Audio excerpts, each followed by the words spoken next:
What's up, everyone? Another week, another natural ones, joined per usual by Victor Gorchev. Hoi iedereen, as you say over here. Yeah, our Dutch homie.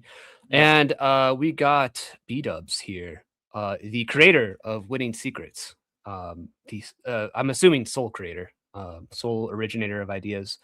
He's come on to talk about the recent Kickstarter for the book Winning Secrets, and it should be, I think, an interesting discussion today. So I'm glad to have you back on, Bdubs. We last time had you on, you talked about Browser, and I'm excited to see what you guys are working on this time. Thank you.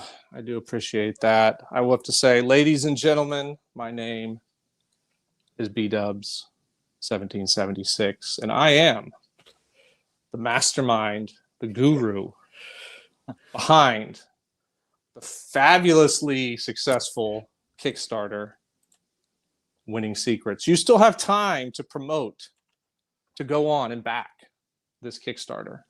So I urge you to do it. I think there's about a month left or 25 days or something. I don't know. I don't keep up with that. I let the little guys do that work, where I just kind of have the big ideas and put it all out there.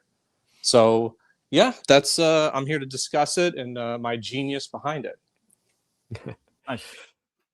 We got a super chat already. Griff Morgan sent me here from Dungeoneer here for 1999. Well, thank you, Griff. Thanks, Griff. Appreciate it. Yeah. Thank you, Griff. Credit Griff Morgan. Yeah. 1999. Credit him for that. It came from him. Yeah. But yeah, you know, I'm glad you're here to talk about it. I backed the Kickstarter. I shared it on X and everything. I encourage other people to go check it out and back it if it sounds like something interesting. I got the link here.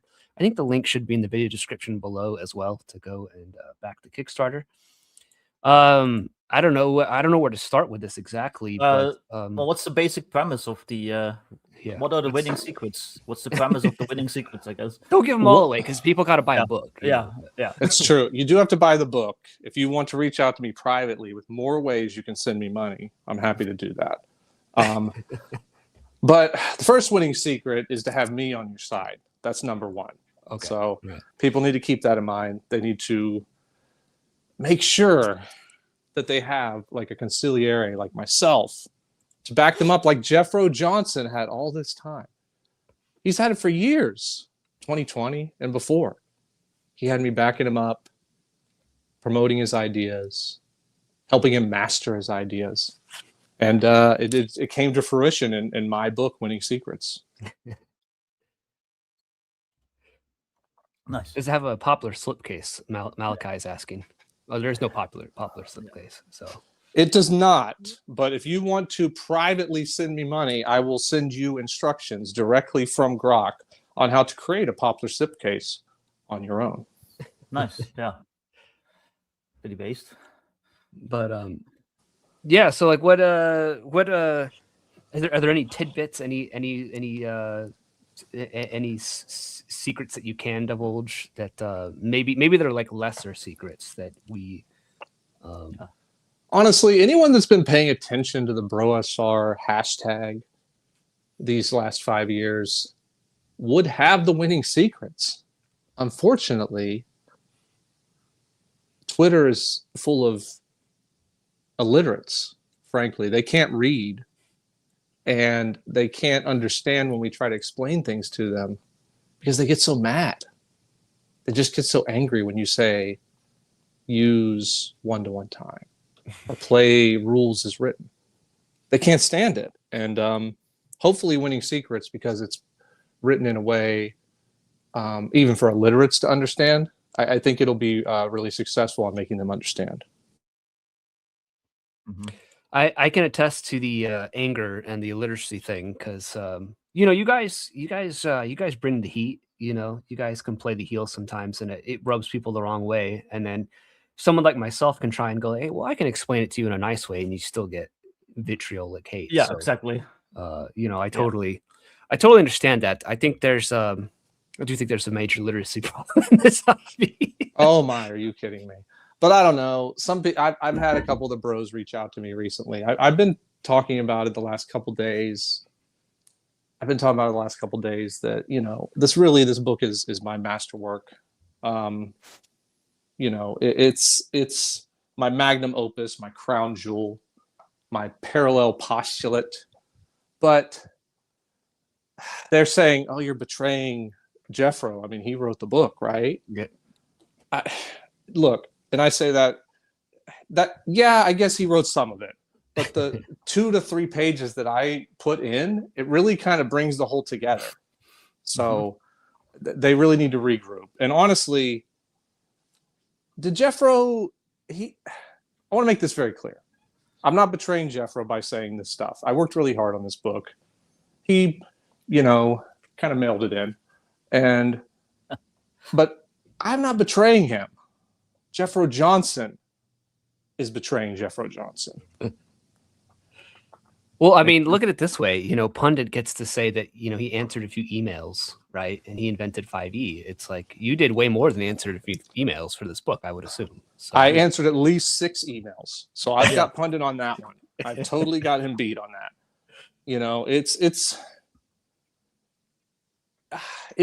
The winning secrets are what you guys would expect. You need to play the game that you're trying to play, the D&D game you're trying to play. Look, we promote and we push first edition D&D. We think it's the best one. But even if you decide, oh, that's not for me because I'm weak and I have low T or something like that, you can still at least stick to the rule book that you pay for. It's just so strange. I hear Vic say this all the time when I listen to you guys' streams. Like, the creator doesn't run that. Like, even in the case of some OSR stuff. Well, that's great. But, if you buy the book, you can't buy like the creator's receipts from the grocery store. You have to like buy the thing he actually wrote down. And you don't, so that's kind of our number one winning secret is play raw. Yeah. That was always weird to me that I'm supposed to take more stock in what Gary Gygax did at his kitchen table in 1982 than what he actually wrote down. That doesn't really compute for me, but yeah. And that's fine. And we made that point and we fought on Twitter for years and years and years. And then Jeffro just kind of left me in the lurch alone with all the mid-carders left of the BroSR. It's been pretty hard, frankly. It's been pretty difficult dealing with the remnants of the bros after we kind of weeded out how many were going to go along and join the pundits of the world and be weak, Rule Zero lovers. And, frankly, I need a new project. I need a new Bdubs 1776 guy. Jeffro has run his course. He wants to go Lindy Hop the night away. He doesn't want to be part of this community anymore. He doesn't want to be part of the hobby, and it's fine. He released a book. He has this book that I helped him create at least 3 pages of, and he thinks that that's good enough. He's not going to come back. It's fine. But, did he come back when I released Umbros? No, he didn't come back when I released Umbros. He didn't promote it. Nobody talked about it because he didn't come back to promote it. He didn't make a big, discuss it with John Mollison and go on Harmony Ginger and, oh, whoop-de-doo. Did you say anything about Umbros, Jeffro? No. You didn't even talk about how great my Umbros book is. No. I need a new guy. I need a new Bdubs 176 guy. And it's not Jeffro. You guys might be shocked. You might think, oh, it must be a Bro XT guy. Maybe it's a guy from this new BroSR. No, the new Bdubs 1776 guy that you guys should all follow and get with and listen to everything he says. Griff Morgan. Credit Griff Morgan. He's the best. He's going to come out with a book about the original Bronstein within the next decade or 2. It's going to be amazing. It's going to be amazing. After he sues everyone else who's already talking about it. Look, I think he should sue everyone. Did you hear what he said on Dunder's show? Like, Jeffro didn't put credit Blackmore secrets or something on a video at some point. It's ridiculous. He needs to credit Griff Morgan. This is something we've been discussing on the timeline. Why aren't people crediting Griff Morgan? The bros only mention his name every single time they use the word Brownstein. They need to mention his name twice every time they use the word Brownstein. I think what it is that you guys didn't promote his film enough. Like, you guys promoted it, but it wasn't like enough. You might be right. I've promoted his. Look, me personally, mea culpa. Like, I only promoted his film 30 or 40 times a week or so. I could have really stepped it up. I don't blame him for being mad at us. I mean, we promoted his film, but we also clowned on the fact that he looks so disheveled and just tired. He's just so tired. Well, I mean, when you are the sole intellectual property owner of Bronstein's, it's that's a heavy burden to bear. So it's true. It is. I mean, the bros tried to take it off of him, but he's fighting hard. He's litigious. That's for sure. Yeah. I just saw Dunder's comment there. Yeah. What did Dunder say? Dunder, you should know better. You're the one that should ask Jeffro about Umbros. I'm pretty disappointed in you, my friend. I may have to drop you from my book. I have to do that. Yeah. No, I told Dunder Moose that I would rather sound myself with Bob Wyatt than watch his show. So I'm sorry, Dunder. Sorry, Dunder Moose. Roll the bones. Over. Look, Bdubs is a special guest, so you have to just. We're gonna get to the good stuff here in a bit. It's been a while since we talked to him. Just hold up a minute. We'll get to it. We'll get to the meat. Yeah.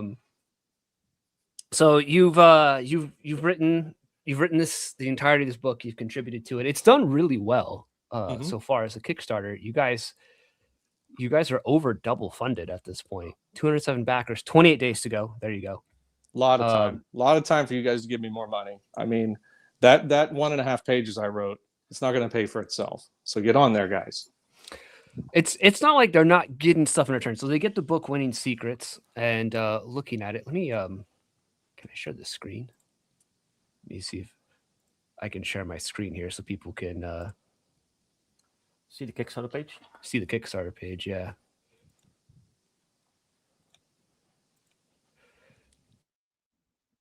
Always brings me to the next page, and it's super annoying. All right, here you go. I was looking at it, so it sounds like it's you guys are going to cover. It sounds like a lot of things you're talking about, but I mean, what other things people are getting? Are we already at the point where backers are getting? Oh, we are 7,000. So the soft cover. Free physical copy of Broser. So there you go. That's the masterwork of the Bros, the original one before Winning Secrets. What are you going to do if it gets to 10K and Jeffro starts blogging again, though? I mean, I guess I'll read it. I don't know. He still has interesting things to say. Maybe I can get my new Bdubs 1776 guy, Griff Morgan, to comment on his blog, or they can do counter blogs. And then we can have like a blog competition. I mean, I don't know. Jeffro has a long history of having really good blogs, and Griff has never blogged. So it might be a challenge to really show him up. But I think with my training, it probably will still go badly, but it would be at least entertaining. It would be entertaining. And 20K hand-drawn Pugman trading cards. Man, I hope we do that, because Kursova is gonna like have a hand cramp. He's hand doing those now. He's already started them. Just in case, he's already started doodling Pugman. So. Oh yeah. He's already got like 50 or 60, I think, and already complaining in the back channels. But yeah, no, those are from him. I guess he did some concept art for the cover designer, and so I think that's great. People should back it to get those little Pugmen. You can collect them with your friends. It'll be great. You can you can take them to gaming conventions, dodge the BO, and then trade them. Yeah. Hold on a minute. All right, bye.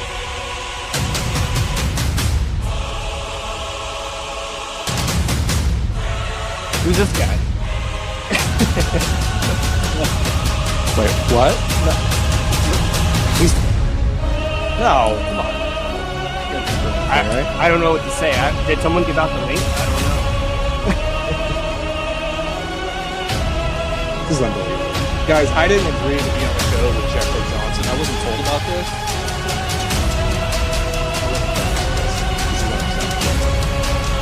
I don't know what to say. I'm sorry. I don't know what to say. I'm sorry, but he's here. We got... Oh, play it again. Hold on a minute. We don't need the music again. We don't need the music again. He's here. We got to deal with it now, unfortunately. So welcome Jeffro Johnson to the Natural One stream. Is it really him? Because he's not on camera. Is that really him? Who knows? Yeah. It's hard. It would be hard to tell. Jeffro, are you there? Oh, we're having technical difficulties. Yep, that's what I would expect. See, he's sloppy.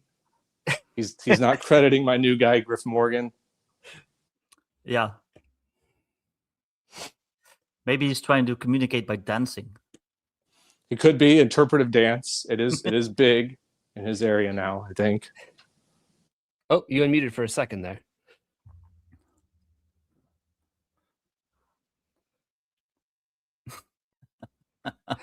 Oh man, we got the intro music. Yeah. Bdubs is here. You guys can confront each other on who actually wrote this book. It's fine. If you can't figure it out, then I win. That's how it works. Well, If he can't figure it out, I win. He might need to reconnect. We'll let him back in. We'll sans the intro music. Lock the door. Don't let him back in. Don't let that guy in here. That's an imposter. That's what it is. All right, here he is.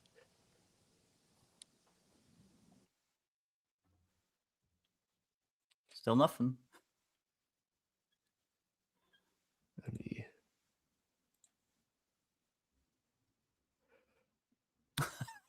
Oh No. man, It's not happening. Jeffrey can't figure out the internet. my ear trumpet says silence is agreement. So It is. It's a. Uh, He never was a mic man. That Well, was this my, one's always my going job. See, I smoothly. had to do this for him. That's the deal. So, I'm doing my best. Look, it's fine. Me and Jeffro. he's building hype. Maybe like he's That's- he's playing a mental game with you, Bdubs. I don't know if you want to let him get to you like that, but maybe he's just messing with you. No, I mean, I was about to drop off the call because I didn't agree to be on here with him. But if he's not going to come on at all or can't make his mic work, then it just works out great. This is awesome. It can be focused on me, just like I like. I love that. So we can talk more about my writing. No, I'm just kidding. I didn't write like just one or two pages. I have an essay in the book. I helped kind of go through it. It's going to be pretty exciting. I think people should definitely back it up, and I think it kind of proves the bros point all this year, like these 5 years. It kind of proves where we were coming from on this. Can you hear me now? There Yes. it goes. There we go. Hey. Jeffro. Well, I'm glad that you're welcome back. First of all, it's been I think 2 years since you've been over here on our end of the streaming world.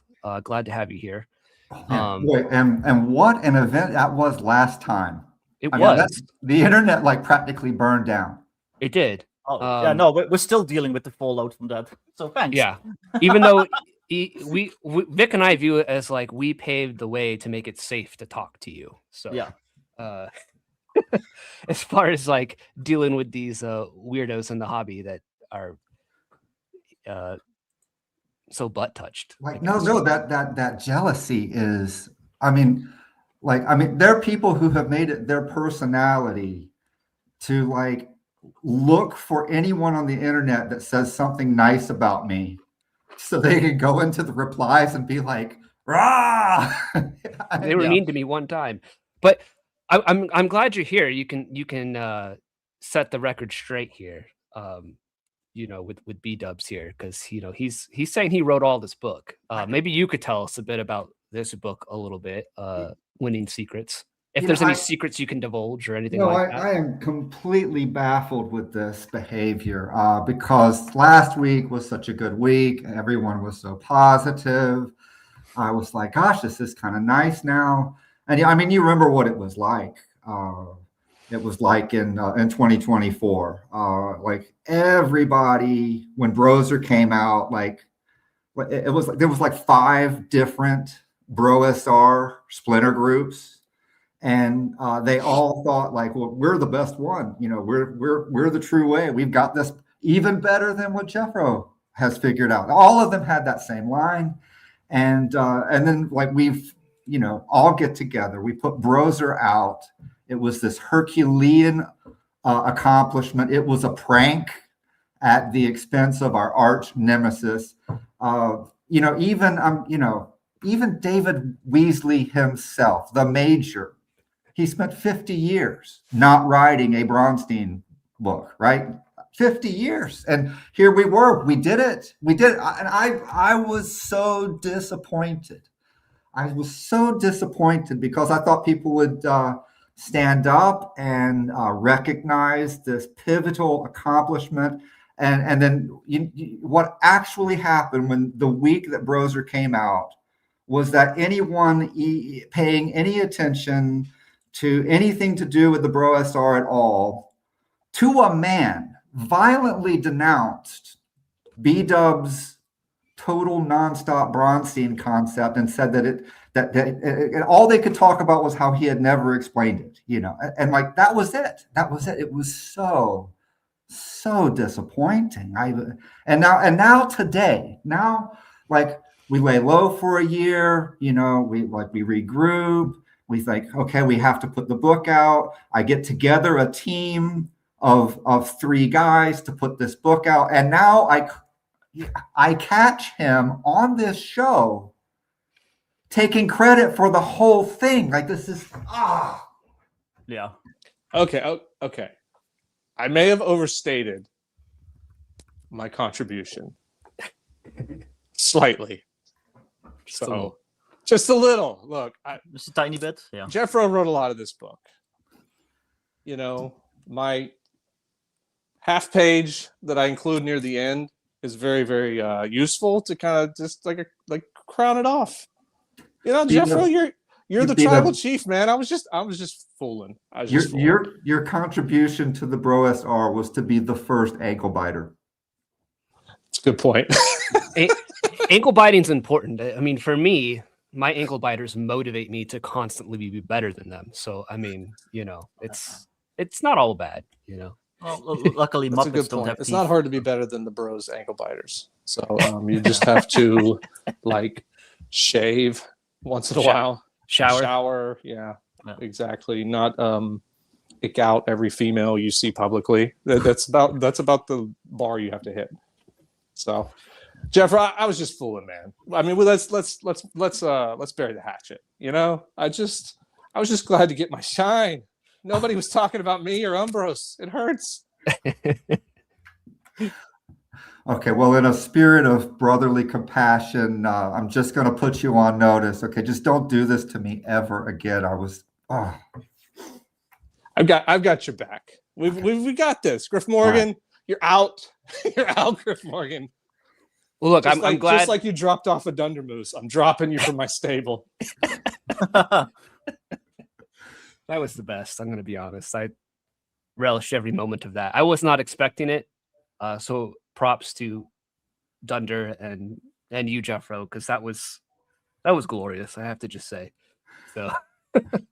No. The original plan was for me to not come back at all. Like I was like, I'm not going to go talk to these people. Are you kidding me? Like the entire framing of the book is framed in such a way that I would not have to come back at all.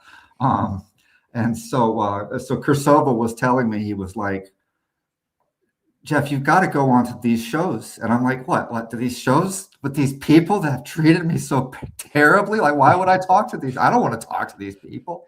And he's like, bro, we're putting this book out for you, man. You've got to promote it. And I was like, okay, well, look, okay, all right.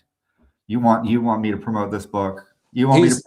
He's short selling it. It was literally like, I'll do it, but we have to prank them. No, I picked a show that I thought would never happen. I was like, okay. I was like, well, Dunder is such good friends with all of these people who are so nasty to me. Wouldn't it be great if he just got them all together and then at the 45-minute mark I entered the studio? Wouldn't that be great? And I thought that there's no way that this would ever happen. A, that it was no way that this would ever happen, and B, that if it was set up, that these guys would not see the obvious trap coming a mile away, because this is a standard Bronstein game strategy here. Is to persuade the neutral party to do something that helps your side and that hurts your enemies. I mean, we're all in an ongoing Bronstein game in real life all the time, and here it was. This is just a standard play, and anyone that has played this game would be like, this is the part where the assassin comes out of the woodwork and gets rid of my character in scene 2, before this game's even gotten started. It was the icing on the cake. But Yes, we it had it at the was. beginning. We did it at the beginning, man. If they knew the winning secrets, they would have never fallen for that trap. And one of them is Braunstein play, you guys. I'm going through some of the axioms for you because I'm just a good guy. I'm a giver. It's tragic because they didn't have to be caught out like that. If they had played games with us or with any people that had been following us, they would have known. They would have known. And then there they were. All they could do was go on and like cut videos the next day talking about how oh yeah, they totally weren't surprised, and oh, we have to, Griff, poor Griff, he's a boomer, he can't help it, he's practically a millennial in his mind, there's nothing we could do for him.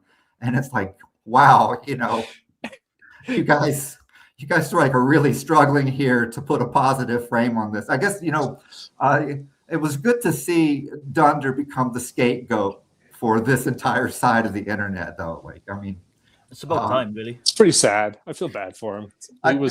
We threw him to the flames. Frank. I think it was payback.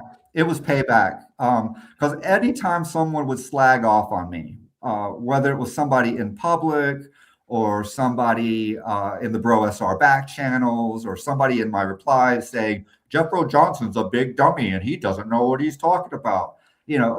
Dunder, every time Dunder would be like so ready to go on to a YouTube show and say, you know what the great thing about the Bro SR is? It's iron sharpens iron. The Bro SR is very free with their criticism of Jeffro, and that's a good thing. And it's like, brother, I think I've about had enough of this. And, so Jeffro just went to dance from the criticism. Like I stick around and I just fight them in the back channels. We just have like no holds barred battles of like insults and promos. If they knew how Dunder played games, they would have thought twice about whether they wanted to trust him or not, because he kills everyone. Yeah. I've heard stories of this, Oh my gosh, he's betrayed every single guy in the Bros and the women's division. He's betrayed Harmony. He may be the most misogynistic in the Bro SR, and that's including me. So seriously, that's a big deal.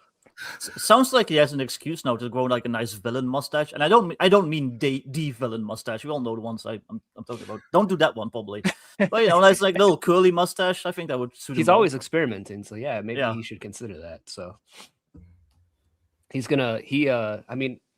I have joked around with being an RPG villain, so it's there's I guess a dime a dozen now. It's pretty easy to be a villain in this space, I guess. So, but we now all know who the real heels are. Like they thought it was us all this time, but like after this week, it's pretty obvious who are the heels, who are the people who have been built up in this narrative only so that they can take a fall. Now that Winning Secrets is on the market.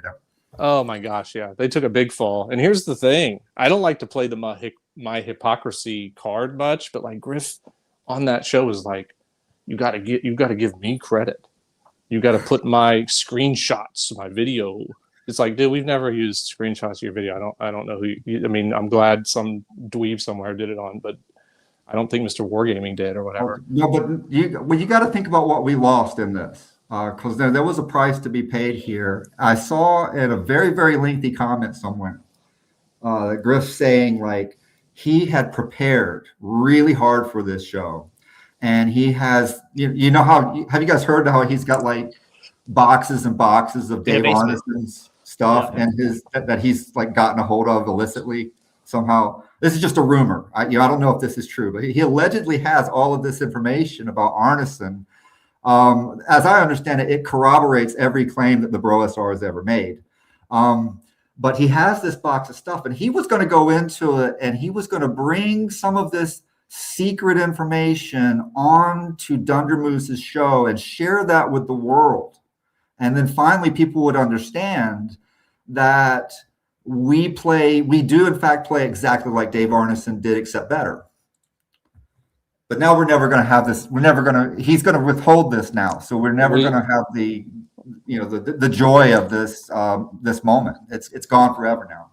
We lost a lot, but it's just funny. He says, credit me. And then no one credits us. No one credits Jeffro. No one credits the bros, or they get really offended when you say to do it. It's very interesting. I don't think there's a lot of people or brotherhoods or groups of men that could put up with all the crap we did for half a decade out of charity to help people understand these concepts.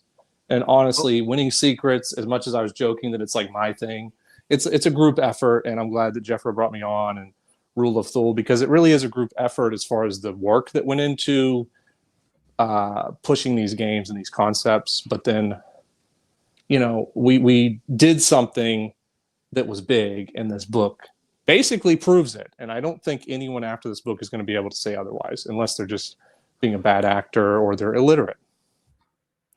Well, I think on the credit thing, I think what it is I mean, and to be real, from what I understand, and I wasn't aware of this when I first entered the sort of old school space and got into the online sphere of this hobby, but like a lot of these feuds, a lot of these issues go back to even like the Google Plus days, from what I understand. And a lot of people don't seem to realize that. And secondly, I don't know. You guys both know, like, I argued with you guys a bit early on. No, you were in the chat on that inappropriate character show. Yeah, I was. I was on their side. But I think what lost me is just the bad arguments. And I think what made it click for me was because I could look past, I have thick skin. I can look past like being mean online. I expect it. It's the internet, But so I could look at the content of what you guys were saying, and I'd be like, what they're saying makes sense. And when I saw, and I said this in Dundermoose's chat, and of course, like Pundit and the other guys ignored this point, was they keep bringing up like Gary didn't play that way, Gary didn't do this, Gary did, and it's like that's not the argument being made, and I don't understand like why it's so hard to grasp this point that's not the argument being made. I think that is totally the crux of this entire discussion. That is absolutely it, because the thing that we call D&D, I think it's like James Malazewski said way back, that he never learned how to play D&D from a book. He had to be initiated into the hobby, right? And so old school play, which is like Pundit wouldn't admit that the old school revival is about reviving D&D the way it was played by Gen Xers and Boomers. Okay, like that's what it is. You might have like added your house rules, to a BX clone, and that's really creative. And you might even like do your own artwork and stuff, and that's really cool. But like the movement, it's ultimately it's not about recreating D&D 3.5 style gaming. It's about reinventing. It's about supporting a gaming culture that was developed by Boomers and Gen Xers back in the 70s and 80s. And it's as it was happened. But that culture that was created back then is predicated on you not looking too carefully at the rule books. Okay? It's explicitly predicated on that. So if as soon as a group comes back and says, okay, we're going to go back and look at this game, let's just look at the rules just to see what's there, those people have a meltdown. You can't do that. Their concept, their definition, their identity is predicated on nobody doing that. Yeah, I think that's the big part that I've noticed. And I think especially Bdubs and Jeffro, I don't know how old you guys are, but I'm 38. I wasn't there in the 70s. I was barely a twinkle in my father's eye. So I think part of it too is that it's younger people going and looking back at the rules too, because like you said, these guys' identities are all tied up in it. And then so to see younger people delve into the rules and into the hobby, I think in a deeper way than they have, I think that also frustrates them. Yeah, no. Like Scuddy Mike has done more than any Gen Xer to push this stuff forward, right?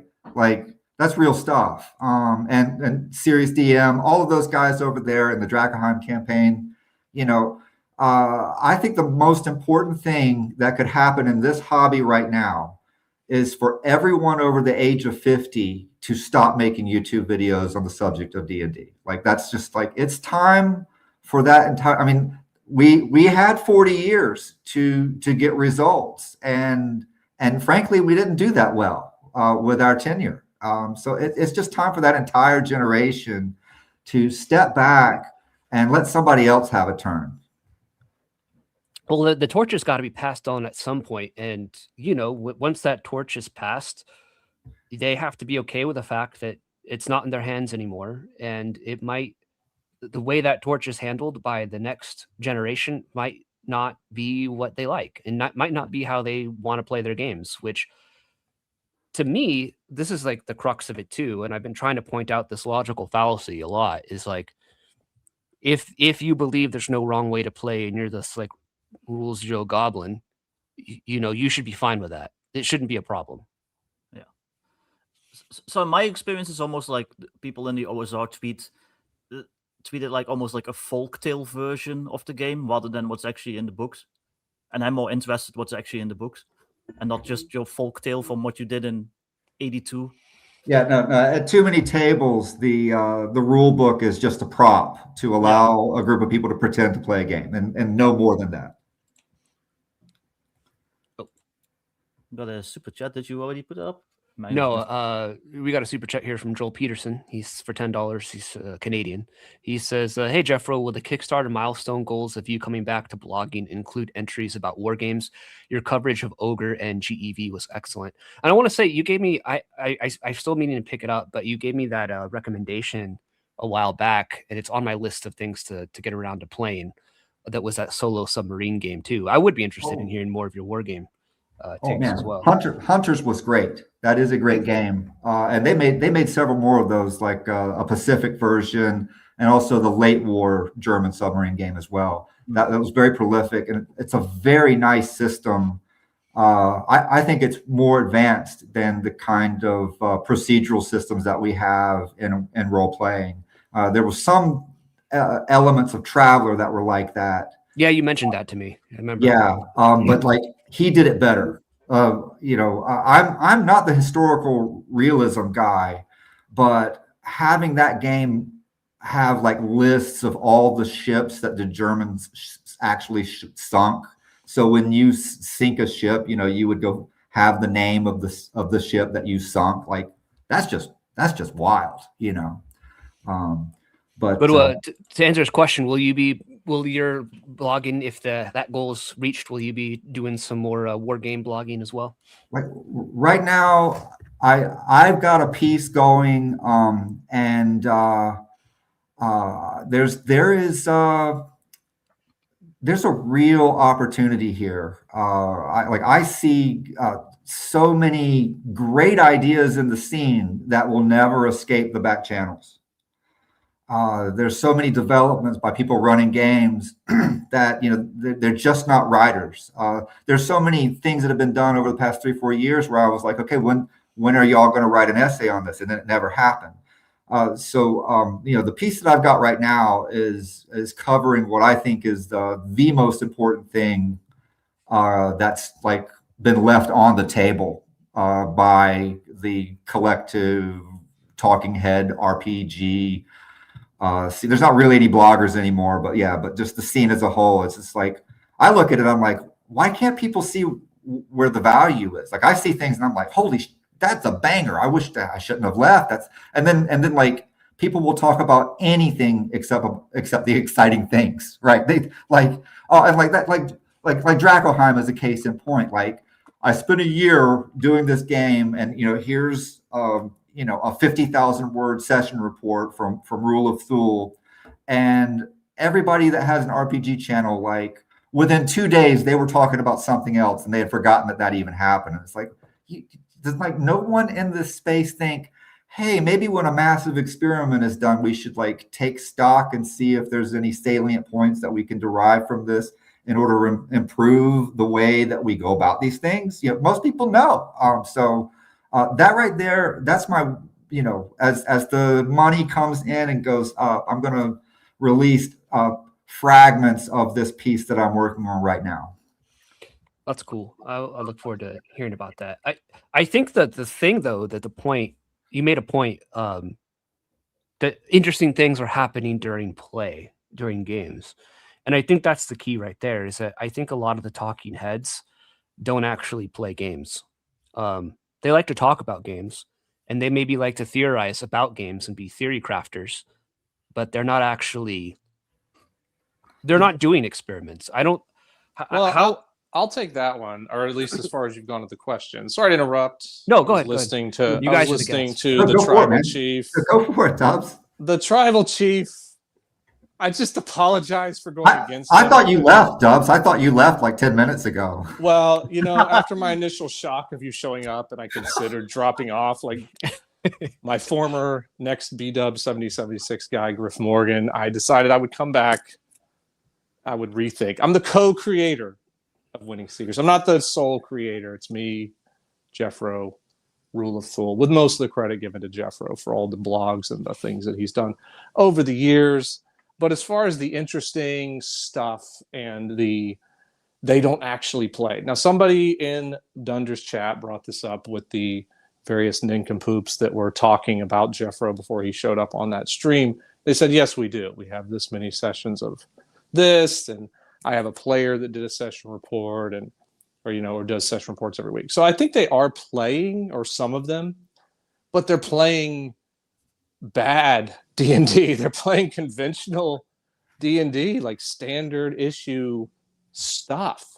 Like, have you tried to read a session report from like a regular D&D session of just like, we went in the dungeon and we saw 8 goblins, and then this guy made a dick joke, and then we came back out? It's like, like, who cares, bro? Wait, No one that's cares. my session reports from 2020. Are you sure? Yeah. Are you sure you want to go there? Look, we made the best dick jokes, so that was okay. But the point is, like, I started when I did my blogging about Dubs are on my session reports. Within like 10 or 15 sessions, I was like, no one cares about that crap. Like, no one cares like that the PCs fought this many goblins and it was a hard fight or not. Like, what they care about is like, why were the players excited? Why was it working? Why was it fun? How did you feel as a DM running this stuff? And, you know, as we got more Brownstein stuff in, or more one-to-one time, it was like so many exciting things to talk about every single time almost. Like, I had some duds of sessions, and I would still be able to be like, this was a dud of a session because, you know, the players weren't really on today because there wasn't Brownstein elements, or, you know, they're taking advantage of one-to-one time to farm for materials, and it has them all too powerful to fight the thing, or they're not trying to do something difficult. Like, I would talk about that. I wouldn't just be like, there were 12 orcs and they fought them in the end. Like, and so I do believe that they're playing that sort of bad D&D, but so is everyone else until the bros came along. Like, okay, the best you would get of maybe some little bit better D&D was like more like sandbox D&D. Like, okay, it's more of a sandbox. Like, that's a little more fun. I mean, that's okay. It's better than Railroad, but it's still not like dynamic to the point where you can get 5 guys live streaming on a Dundermoose show where they have so much to talk about. They can go for 2.5 hours and never, ever get tired of talking about that game. No. Like way back in the 70s, late 70s, there was this game called The Fantasy Trip that was designed by some guy. You probably never heard of him, but it was Steve Jackson. And it was a very, very neat game. And I remember Howard Thompson was the guy who ran the company that published it. And he resented Steve Jackson so much because Steve Jackson, he was really good at game design. He all of the best products that Metagaming put out were designed by Steve Jackson. I have them all. I play them if I had time to play games, I would play one of those. Definitely. They're great games. And Howard Thompson, he was like this, I mean, I can really kind of relate to this because he's like, everybody is gaga over this guy, Steve Jackson. He gets treated like a rock star, but you know who really matters? It's the players. It's the players. We should have players who play so well in the RPG space that they should be celebrated by everybody, and they matter way, way more than the designers. And I think Bro SR Play has succeeded in this area that Howard Thompson was talking about, because people that are really good at Bronsteins or that dominate in these year-long campaigns, the schemes that they put over on people, and like especially I'm sorry for harping on it so much, but everything that happened in that Drakenheim campaign, it's wild. It's just amazing. And those players, it's like, it's the game designer isn't really someone who matters at all. And even as me as like the person who developed some of these ideas or had other people help develop and then stole credit from them, as one does in RPGs, that's not near so much as exciting as like the things that people pull off in these things. It's really remarkable, and it goes way deeper, and it's way funnier than yet another 2-hour video about some random TSR product that nobody actually played. Yeah. Vic has talked about that. Like you were saying a while back, like I think D&D is unique in that it has like these kind of rock star figures. But like you were saying, Vic, a while back, like you played a lot of Shadowrun in your early days, and it's like you at the time probably couldn't even name the name of the designer who made still Shadowrun. But you had a lot of fun playing it, and you have memories of that. And nobody ever tells me like that's not how the creator of Shadowrun played. But somehow when you get into D&D, then that becomes a thing, and it's always weird. Me. Also, really, as an aside, real quick, that Drakenheim stuff, is that based on the stories that Servosa publishes? That setting? No, I want to know more about this. And the last show I did with Rule of Thule, I was hoping that we would talk about that, but instead I talked about me the entire time, so I didn't get to find out anything. But unbelievable. I know, right? Unbelievable. But no, it's Serious DM. He put this together. It was a 5e game. I think the premise of it was everybody starts with a 20th level wizard, and then he did weekly orders with one real week equals one game week, and I think that was really good because he got always on without as much work as I made it when I did it. So he improved on my work there, and then I saw today this guy R was talking about something that I think is the most critical thing. I'm just going to read this tweet that he did. Once players started issuing orders to achieve things through downtime, then writing rumors as it resolves, and the other players engaging with the rumor, the whole thing started moving on its own. Also, one-to-one time gives the DM time to resolve things. I do not prepare anything anymore. I think this is a confirmation of something I said on another show recently where one-to-one time is the chassis and then Bronstein play is the engine. And then the way that the Bro SR was running things when we were experimenting, we didn't understand yet. We saw diffusion, or at least I did, diffusion as being a problem. Diffusion, it didn't have to be as bad as it was if we had had our rumor system going where everybody could look at hints about what is going on and then be able to dig through that and like form theories about where they should go, what they should do, and solve the puzzle about what's actually happening in all those backroom discussions and actions. Yeah, let me explain some of his bro lingo he just did for the 3 people in here that aren't that already know what we're talking about. The diffusion when you're in one-to-one time is when you go off to like smash layers or do something that's going to make you money from dealing with NPCs. Like you're trying to hide from any PvP that way. That's the crux of the whole thing. If you read Umbros, I have a whole chapter on diffusion versus convergence, which are the two.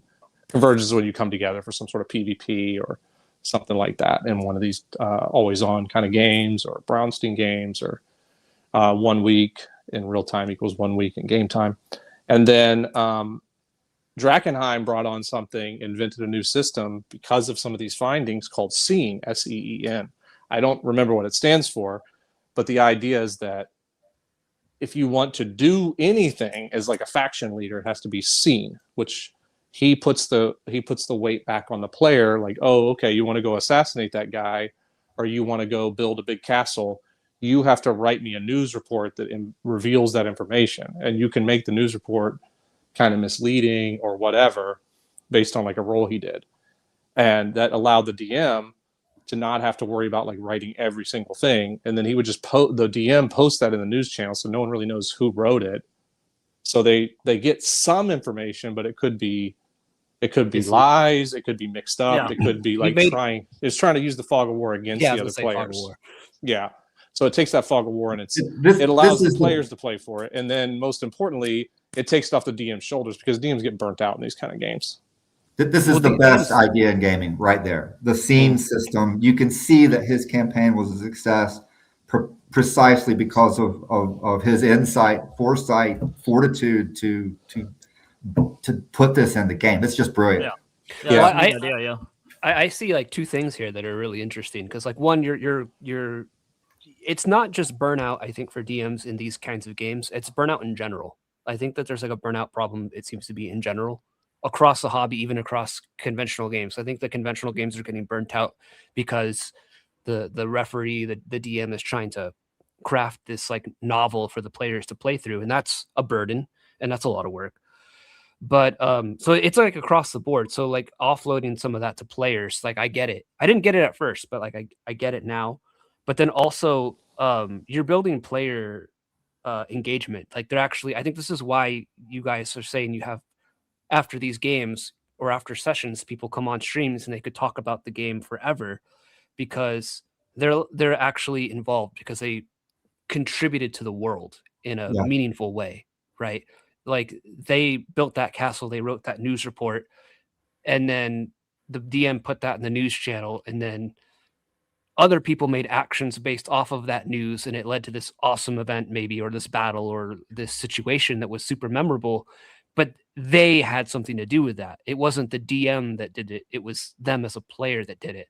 And so you like immediately build buy-in, in my opinion, from this mode of play, from the players, and get them interested. And I think this is so we're talking about PvP in a lot of ways, but at the end of the day too, it's also a team sport in a lot of ways, where like if your players aren't involved, like your campaign's going to die. If they're not interested, they're going to die. So you need to keep them constantly interested, engaged, and this seems like a good way of doing it. Right. Well, yeah, because the referee isn't individually entertaining each of the 20 people in the campaign that are operating in isolation. Those 20 people in the campaign are all each thing that they place in the campaign as a faction or a stronghold or an entity, whatever it is, it exists, is understood in a different way by each of the other participants. So everything that is added into this type of campaign, not only is there a compound effect of how this thing behaves over time, but the relationship, every single entity in the game has a different relationship with every other thing. So you're talking about far more rich of a world, of a narrative, of entities in the world than anything that ever gets done under a conventional game. Yeah, I'm using. I recently started a Umbros kind of total nonstop Bronstein game with Dunder Moose as one of the DMs. James Streisand, the Gelatinous Rube, is another one. Sort of like co-DMs, and I just we weren't aware of Scene when I put out Umbros. That came a couple months later when the session reports about Drakkenheim hit, and I just was like, okay, I'm going to combine Goss, which is an Umbros, GOSS, which is a way of like the DM rolls a random number to know if there's like a gossip that the DM creates. And instead of me creating it to save the time, I'm like, oh yeah, it's a false rumor, so you can create a scene post, you can create a news article, but you can put one false rumor in it. Like that's kind of how I'm putting those players on the downtime channels, and it's working really well because it's less for me, it's more for them. They have the investment of like they wrote it, they put it out there, and there's already been like some wargaming battles and stuff that happen from misinterpretations of the biased news that they're putting out there. So it's pretty great. It's a good system. Yeah, it sounds super cool, and like I said, it builds like buy-in. So again, like you put in some false information, and then another player goes and raids a stronghold of another player based on this false information. Like I don't know, that sounds super Well, that sounds realistic to me. Like if you're a student of history and medieval history and stuff like that, that sounds pretty accurate to how some things played out. But in a military campaign, if some force moves to another part of the map by accident because of a false rumor, that could have like profound implications for everything that happens downstream of that. That's super cool. And I think, do you think that there's pushback against this sort of thing because we've sort of for 50 years inculcated a sort of control freak view of what the DM is supposed to be? I mean, like, because what you guys are, because I think for me, when I was arguing against you guys, was like that was the first thing that like I had to overcome in my thinking was, I can't be the control freak. I can't be so married to my ideas you know.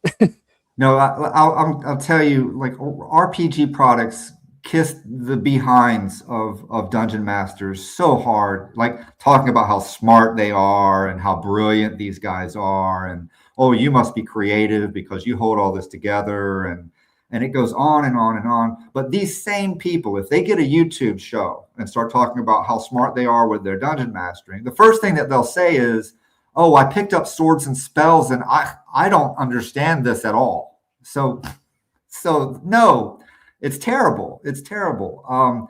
But yeah, and even when I was arguing with Pundit on inappropriate characters, he immediately, it was exactly what you just said. He immediately reacted to me. He called me a cult leader and all this stuff. And he's like, well, I'm a clockwork DM. I'm like a god. I set up everything in my campaign. He's the clockwork god. That's see, I've occurred to me a long time ago is that like new school D&D, like 5e or probably like 3e and later, or maybe even second edition, is like it leans so hard on selling the players, because that's actually pretty smart as marketing goes, because there's more players than DMs, at least during the time of like the 80s and all that through through third edition. Today D&D is just 50-year-old men complaining about the fact that no one will come back after 3 weeks. Yeah, they won't play with them, and that's what OSR sold. OSR sells the DMs because no one cares anymore. It's like Gelatinous' Rube's point, or what's the guy with the clubhouse, the blogger? Bradford. Yeah, it's like, Bradford Walker is like, video games do conventional D&D better than D&D, because all conventional D&D is like a video game of like Diablo or Darkest Dungeon or something, but slow. You have to wait.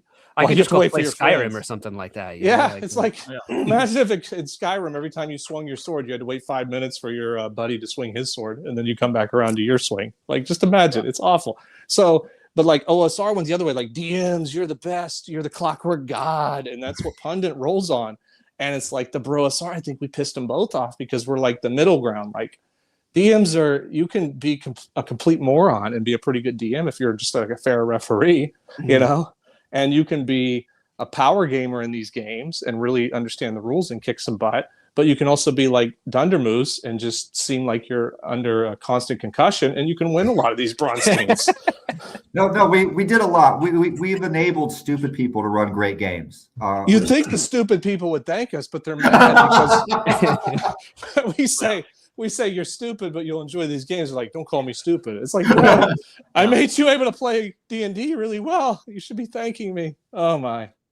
Well, this is an interesting comment here from Pale Alexander. He says Urbanski, so Pundit, is also mad that people realize you didn't need to buy setting products.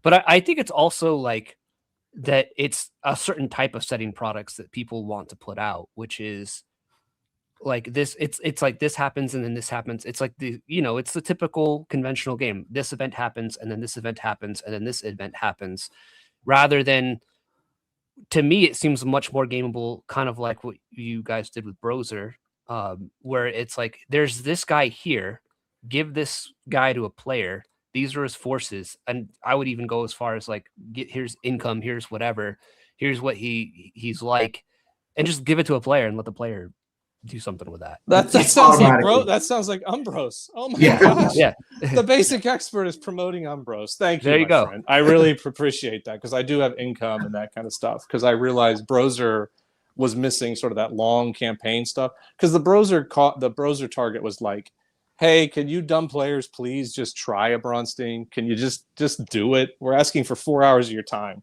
because all you idiots keep complaining about everything we tell you. And then Umbros, I'm like, all right, well, it seems like some of you have played a Bronstein session.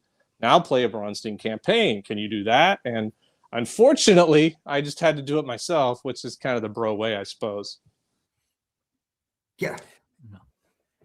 Yeah, I don't know. It just seems like what the kind of setting material that's being put out isn't always the best. But I also think that like sometimes that setting material that they're putting out, like they could latch on to a lot of this. Like you could buy like a pretty conventional setting product, I think, and then reinterpret it through what you guys are talking about and make it work. The thing about setting products that are made for conventional RPGs is that it accurately makes the presupposition that everything in the world will be static and will not be played.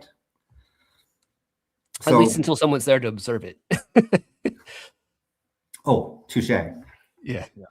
Because that's sort of this idea, like there's this main character syndrome. I think one area you guys get a lot of pushback here is because of one-to-one time and the stable of characters, is that people are so bent on, I just want to be this one character from level 1 to level 20 or whatever. That's done.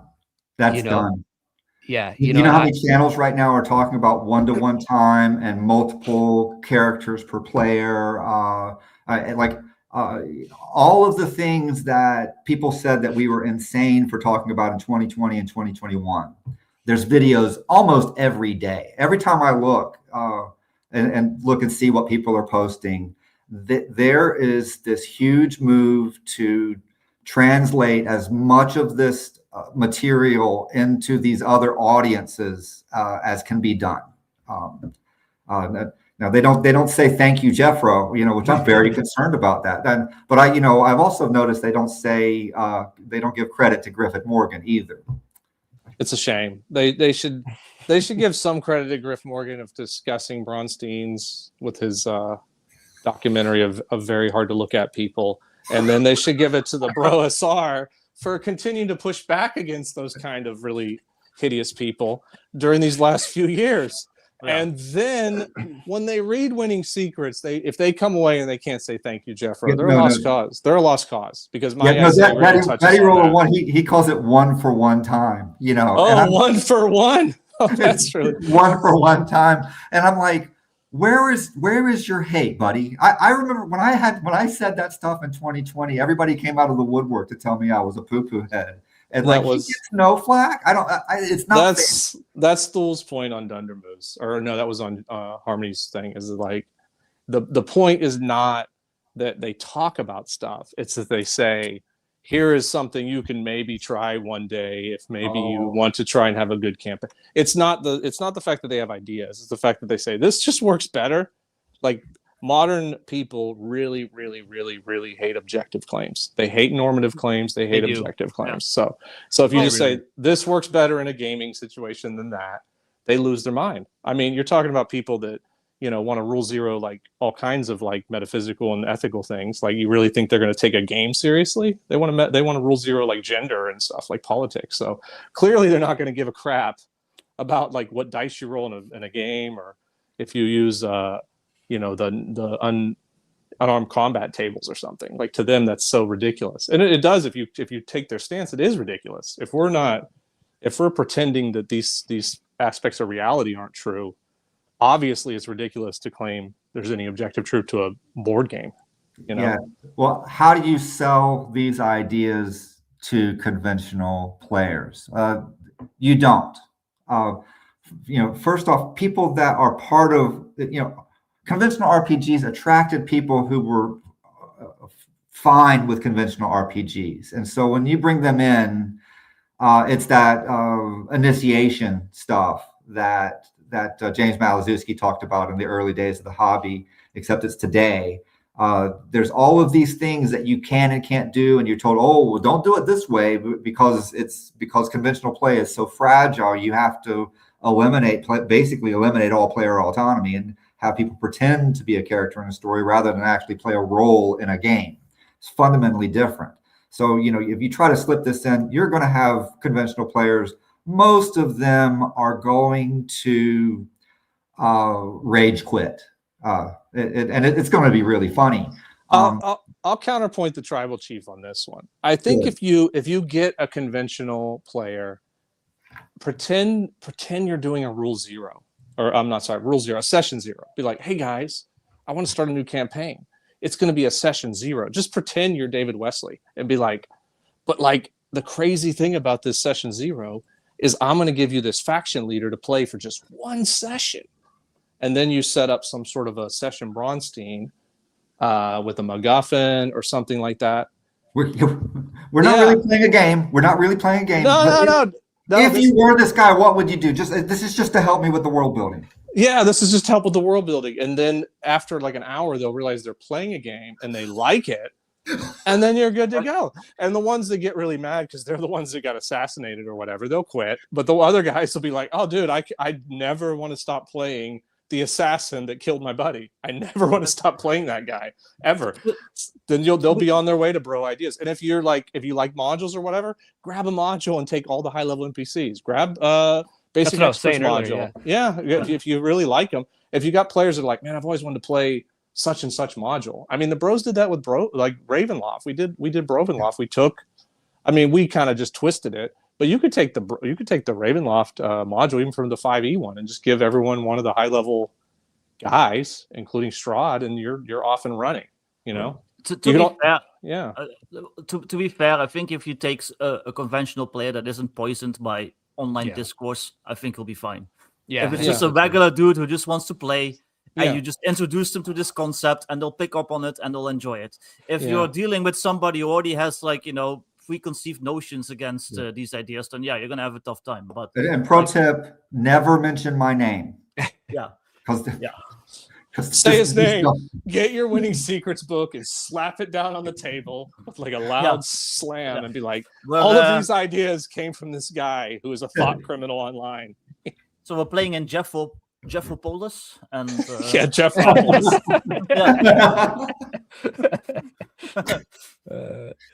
I agree with Vic there, though. I think that I personally, we talk about this on my Discord server. We were just talking about it today. Like, I think that a lot of the online discourse is a very small minority of people that are like online too much.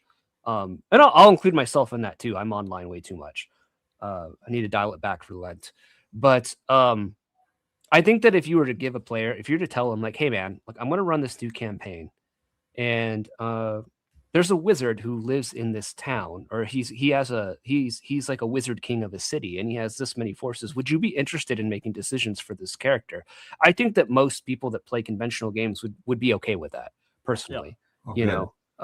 I think that I really do think that it's the online discourse that's been poisoned. But I think thankfully there's a lot of people, and I've experienced it in my in-person games, they're just like completely unaware of the online discourse. They just want to play games and have a good time. Like there's a lot of people that if they sit down in one of the games like we're talking about here, it's going to be the first time they ever made an actual decision in an RPG. Yeah. No, I think you're right on that in a lot of ways. If they're coming from, running their GM, just waiting for the GM to tell them what to do next. The GM asking them, what do you want to do next? Truly, what do you want to do? Their last big decision on most conventional players is like their character creation. That's why 5e players are so obsessed with making the most unique and twee character creation, because once they've done that, they're done making decisions in the campaign.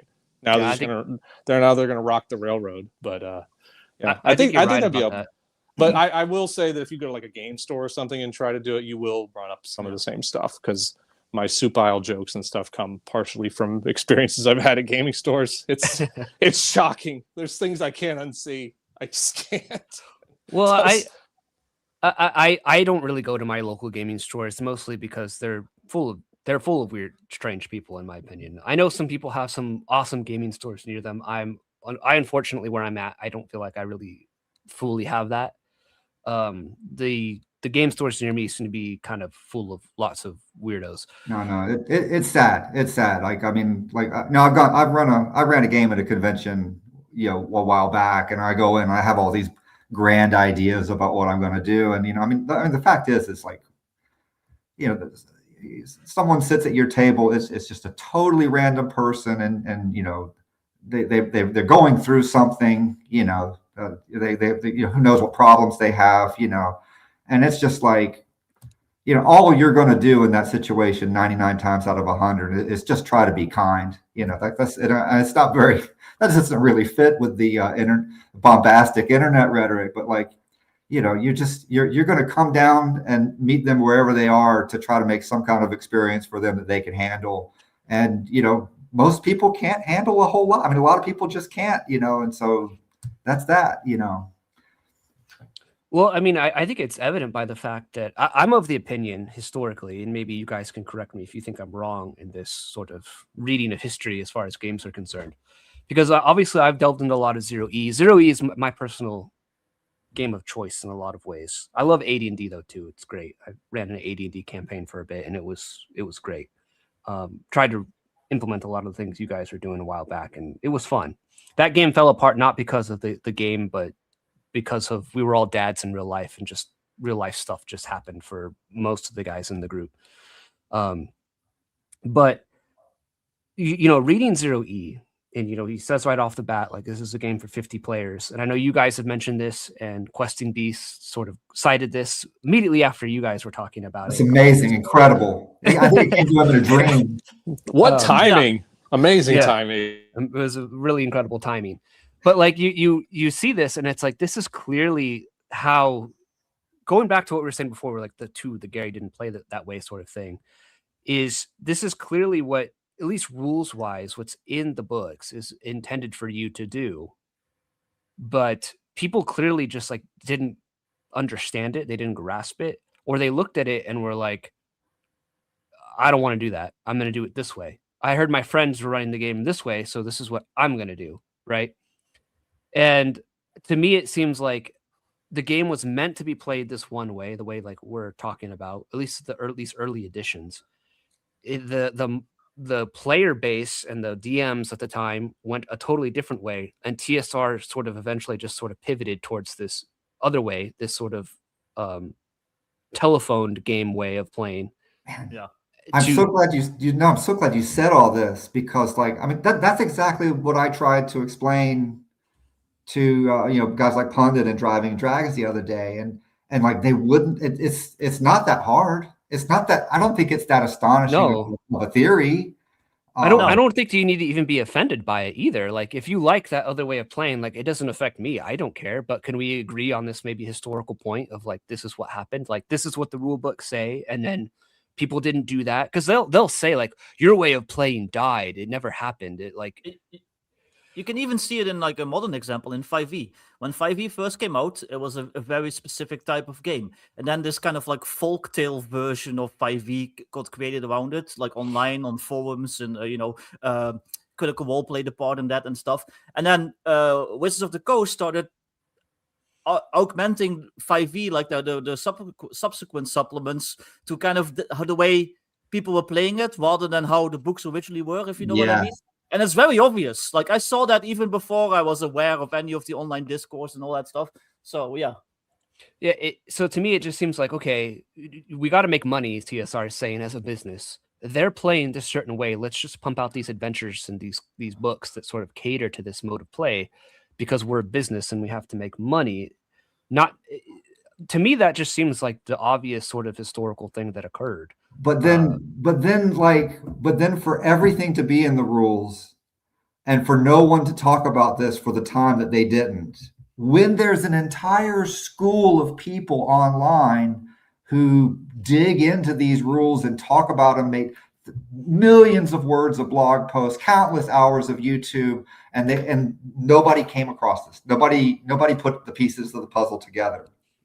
That is such an extraordinary thing to happen, that if it actually did happen, someone should document how this transpired, because that in and of itself is fascinating. Like, not only does this game that was buried in the rules, does it clearly and demonstrably produce better games that have more engagement and more excitement and more success. Not only that, but no one talked about it in the time frame between 1980 and 2020. No one wrote essays about it. No one championed this as a particular approach to playing the game. So that very long period of silence, I can't explain it. I know that happened, and I can't explain it. What's incredible, and I was joking at the beginning that I wrote this whole book, but that's really what my essay is partially about, like why that happened. Oh. Why did people hide the ball on that? And you will be shocked by my revelation on that. It's not going to be what you expect, but it will be related to what Harmony Ginger said is her favorite quote of this stream, if you want to scroll back. Oh, we got a $10 super chat here. I want to thank Planet Tobor. He says, thank you, Jeffro and Bdubs, etc., for using one-to-one time in Bronstein play in my Mighty Empires plus Warhammer Fantasy 3E plus Warhammer Fantasy Role-Playing 1E over a year in. Rad stuff. Got guys playing who have never done this and love it. So outstanding. And then this other one here from Dungeoneer here. He says $9.99. It's not just online discourse. Many players many players are really just that broken of I don't know that word. I'm a retard, passive. So you guys have to. Oh yeah, but that's why I'm here. Vic, I'm the retard. Vic's the smart one. Conventional play. Yeah. No, well, you get trained not to make decisions. Yeah. You know, someone was telling me about a guy who played a dwarf in a game, and he wanted to die. He wanted to see if he could die in the game, and so he kept doing all this really stupid stuff, and all the players role played like, Siegfried the dwarf is just extraordinarily brave. You know, they were like pretending that his obviously stupid actions were because they had to be on the same team. They couldn't say, "Don't do that, dummy. You're going to get us all killed." They couldn't do that. So yeah, it's weird. Compare that to the bros, and Fluid the Druid would always run into battle. And at one point, me and one of the other players like, yeah, don't chase him this time. Let him go die. My son quit playing D&D because of that. Because of Fluid the Druid. I can't. Me and one of the players were like, we can't chase him into these stupid battles anymore. He just always would do that. Yeah. Well, I mean, that's one aspect too that we're talking about here with these kinds of games. It's like there is a PvP element. There is a sort of, and I think that like a lot of modern RPGs have been sold. I mean, it's how it was sold to me back when I first got into it. It's like, oh, it's so different than any other game you'll play. It's not even like there's no players versus players, and it's not even players versus the GM. It's just like it's about imagination. It's about imagination and communal storytelling, bro. And it's like, but some of the most fun and the most interesting stuff, for example, is anyone who's played, for example, a game of Risk, just basic Risk, understands like the wheeling and dealing and the interesting stuff that can just happen in playing that game. Yeah. Right. And so why couldn't you? The roots of this is wargaming, and the original rules are clearly guiding you towards this sort of that PvP might be a possibility. Yeah. Like I don't know. I don't know why they're I don't know. Maybe it's a defense mechanism because they're not emotionally capable. I've heard like claims that like, oh, bro, SR, no, regular people are not going to want to do all this PvP stuff. But then I remember a couple years ago, I was like, I've got like a friend who really likes like board games, and he has all the new, Euro games and all that. And we were doing like a board game thing, and one of our mutual friends who's like this athletic dude, and we played it's like 5-minute dungeon or something like that, and it's like cooperative. And we finished it, and he was like, that was boring. We didn't even fight each other. And I was like, oh, I get it. Like regular people think this cooperative stuff is kind of lame. They don't really dig it. They want to like try to like take the other player down. I don't know. I think that's the most I think that's the most common way that regular folks approach board games and tabletop, you know? Yeah. You know, I there's a board game that I have that I've played a couple of times. It's like a Call of Cthulhu one. What is it called? Mansions of Madness. No, Eldritch Horror, because it's like Oh, this okay. globe-trotting one. Yeah. And it's one of those things where it's like all the players against the game. It's kind of like what you're talking about. And I remember we played it like a couple of years ago, and it was kind of fun.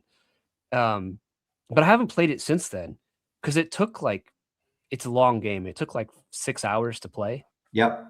And 6 to 7 hours, and we won. But at the end, like the wind felt kind of hollow to me of looking back on it.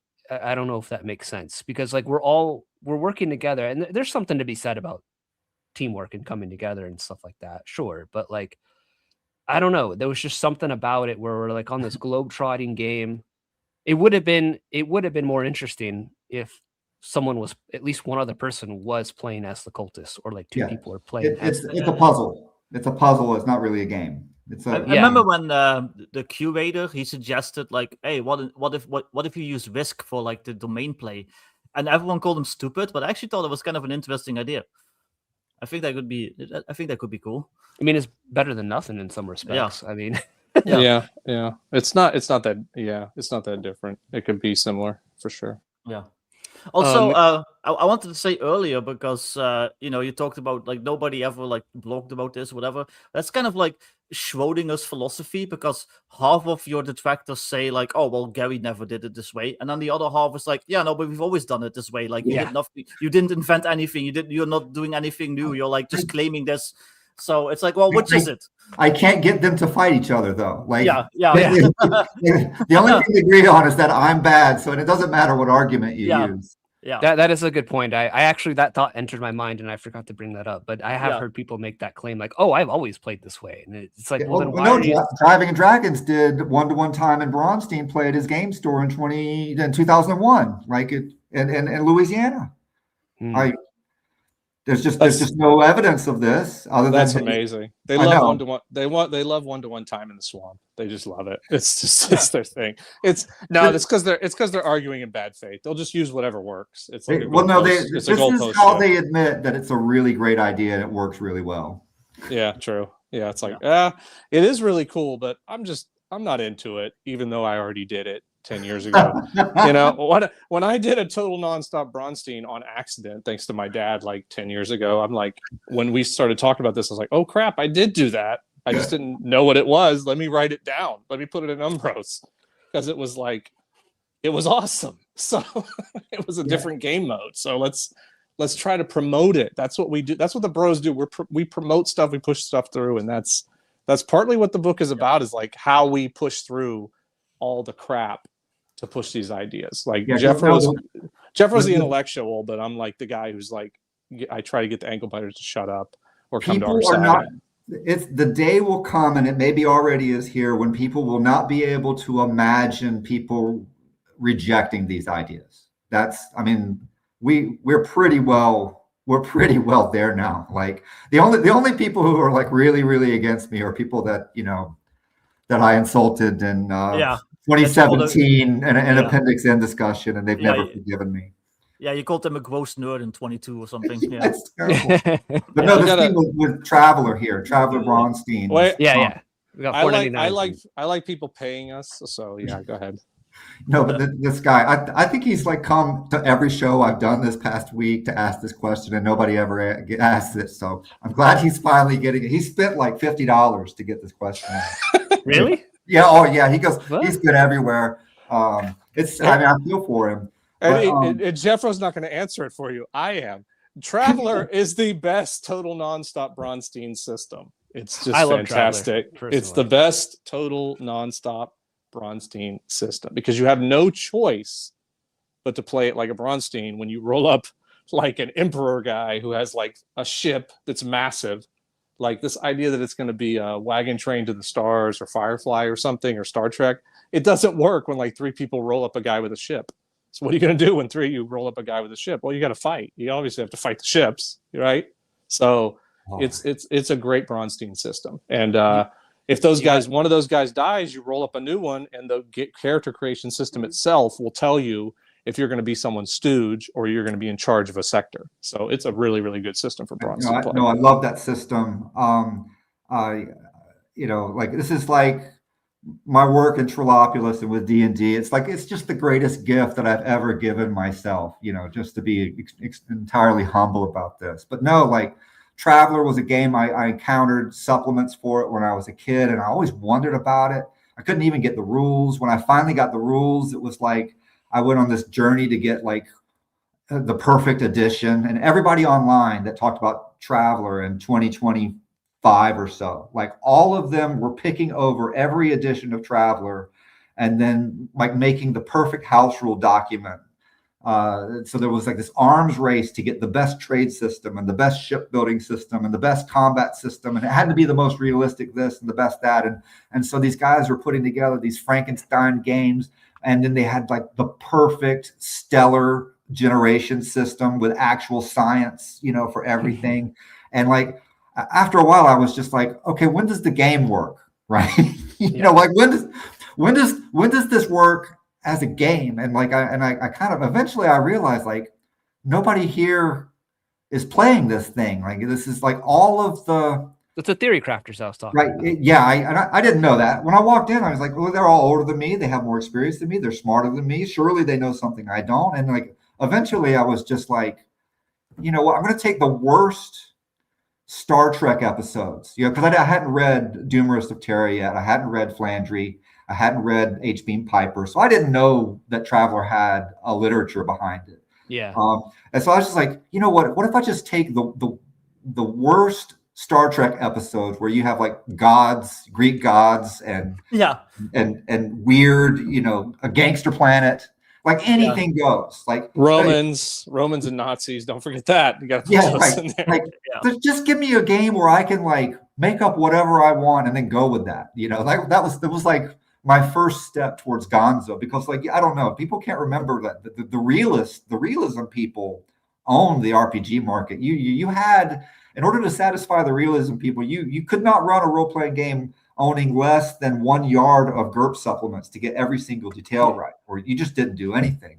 But no, coming back to Traveler after playing Trilopulus, it was just such a relief. You only have 3 books, and it was if not for that Traveler stuff that you ran that one summer, like I don't think a lot of this Brownstein stuff would have been discovered. It was just that much of a perfect fit. No, we went on to Dundermoose and said you dropped the total nonstop Bronstein. I was like thinking, you know what if we did a Bronstein about every 3 or 4 months? And you were like, no, total nonstop Bronstein. And I was like, how would that even work? Like that's what I hate about the internet conversation, is like when you had that crazy idea, I started thinking like, how would that work? I just wondered about it, right? And I went and ran that Traveler campaign to try to do what I thought you were getting at. Everybody else in the RPG discussion space that year was like, hey, it doesn't exist. Well, of course it doesn't exist. No one's done it before. Like, what are you going to do about it, right? Like you're going to like try to stop the people. You're going to try to demoralize the people that want to go do something new. That's what you're doing, but no, those games, we did the opposite of the way everybody else had ever played Traveler. Everything was just in time. I did not roll up a subsector map and then decide, okay, this is the whole universe. I just did one planet at a time.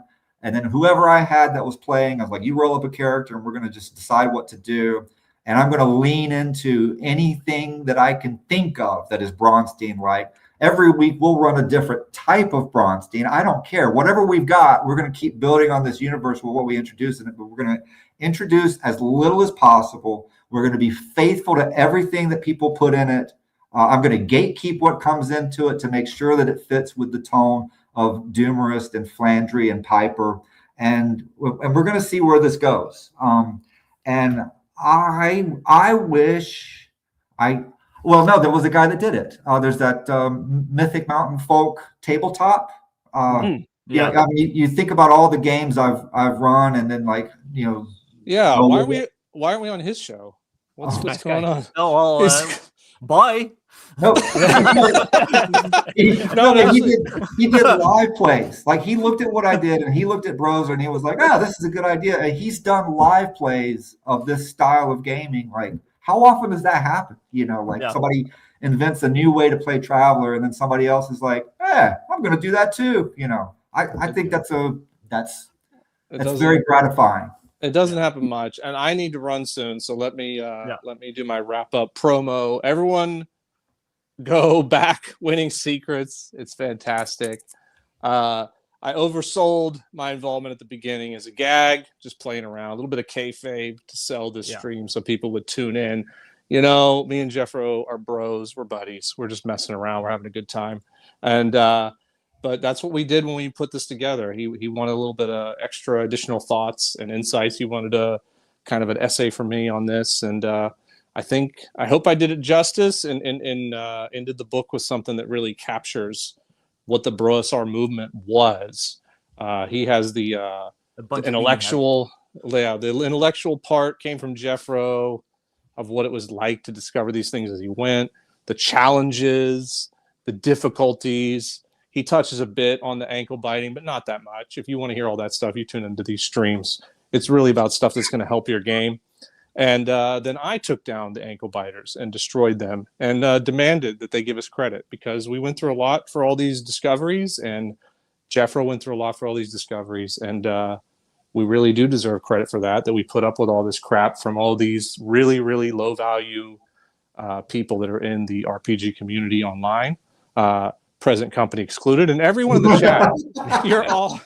You're all fantastic, especially those that gave money to my friend, the Basic Expert. So I appreciate you giving us the time, and I do have to roll with some stuff. And thanks a lot, guys. Have a good one. See you, man. See ya. Yeah. Good to have you. So you guys joked about like, oh, I was doing Braunsteins in 2001. I actually kind of was like thinking about it. So I was playing on like these multi-user dungeons on mods. And one of them was like based on Wasteland. And we had like a big map of like New Nevada. There were players running the different factions. There were other players playing like the agents of those factions or like freelancers that just took like whatever odd job. We were doing politics. We were doing like assassination, sabotage. We had like whole wars against each other. And it was like a lot of fun. And so, I mean, that's technically a Braunstein. It was just all done in text. Yeah, right. But like, I compare that with like the LARPs, right? Because I mean, I've had several people tell me that, oh, everything you're talking about, the LARP community never lost this, and they did it. It's the games even sound like what you do, and yada yada. But then here's the thing. This is just the thing. There are people that ran with those groups, and I don't know anything about it. Let's just say that they were right, that they had all of these principles and they firmly understood it, and they were all game design geniuses. And I've had people tell me that they also played D&D with these people, right? Same people. Let's say that they're experts on Braunstein play. They never lost it. It's not like tabletop RPGs where we did. They didn't. They're great gamers. They're geniuses. And then you say, well, what were their D&D games like, right? And the D&D games that they played did not use Braunstein elements, just for example, right? Or whatever it is that you did that was so much fun. Like no one ever thought, had the idea of the brain flash of like, oh, we should run our D&D campaigns this way. Like it never happened. And if they did, they never wrote it up. And if they wrote it up, they never championed it. And if they never championed it, they never overcame the hordes of people that will show up and tell you you're crazy, that it can't work. So, yes, a lot of people saw pieces of what we saw, but I think it's fair to say that we saw a lot of things and then synthesized them together. We looked at the problems that came out of doing games with one piece or other of the puzzle. We developed other things to address the things. We saw the successes and we were like, okay, what would enhance these successes? And there's a chain of development work that went on year after year that we documented that shows that, we went beyond the average person having, kind of stumbling into a good experience, but then never developing on it from there. Mm-hmm. Well, I think that's what is interesting though, is what to me, because you have detractors who will say like, well, this stuff just doesn't work. And it's like, well, what about my gobs of play reports that, that you guys have, for example, speaking from your perspective, Right. this book that you have here is looking at people look at the Kickstarter, it's about your Trollopolis game and how you played and ran and whatnot, and the events that occurred and how they happened and why.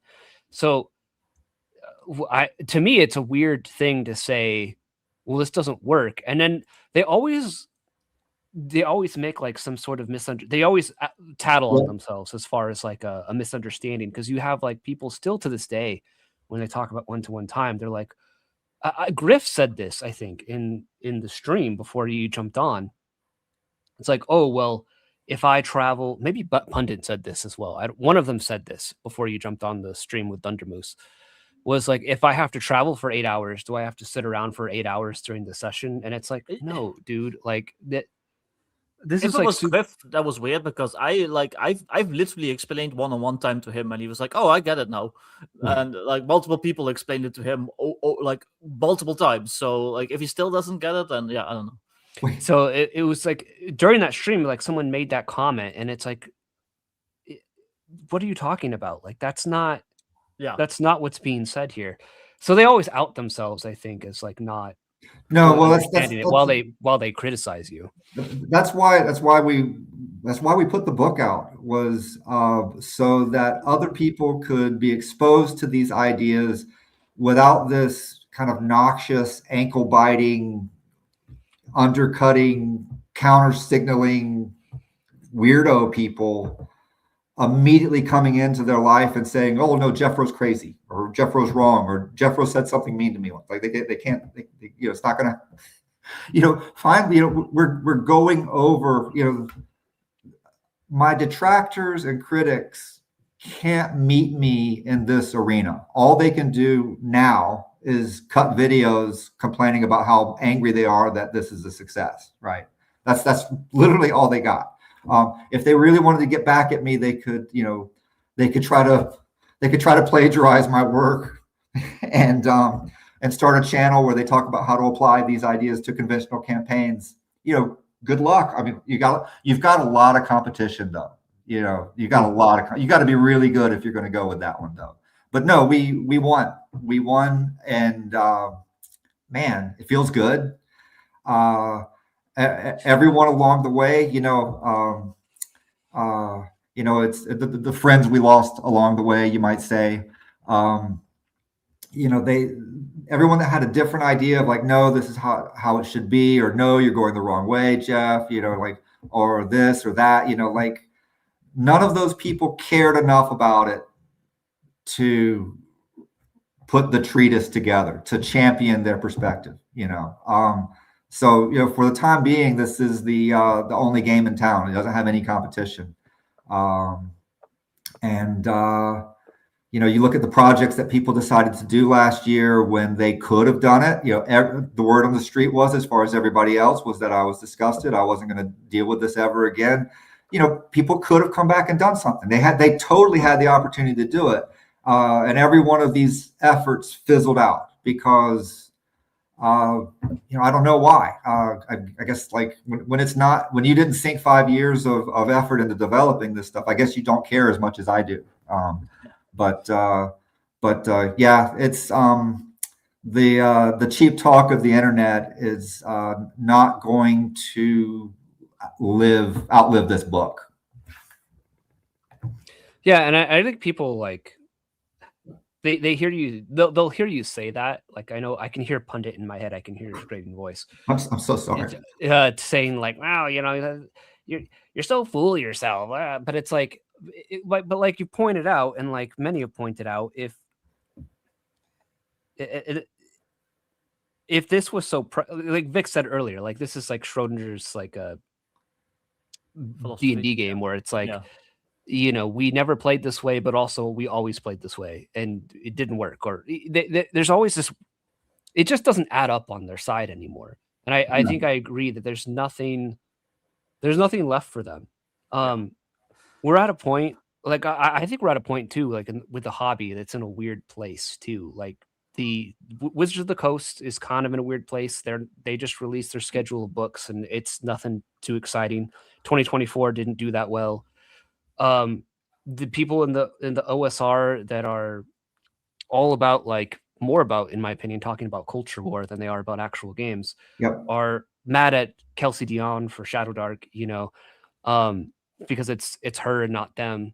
Yeah. And it's there's no place, I think, anymore for.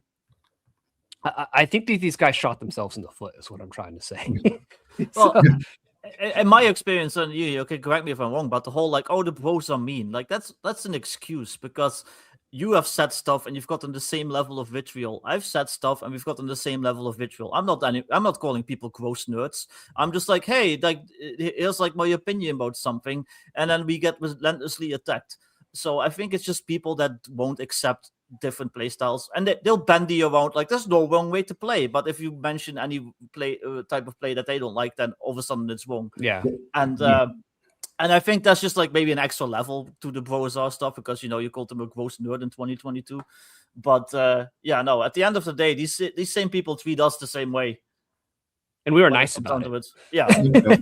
There is an entire YouTube channel dedicated to a search for anybody saying something nice about me so that he could talk about how stupid it is for them to have said that every week, right? It's like someone saying something nice about Jeff, boom, and it's every time, like it's like why,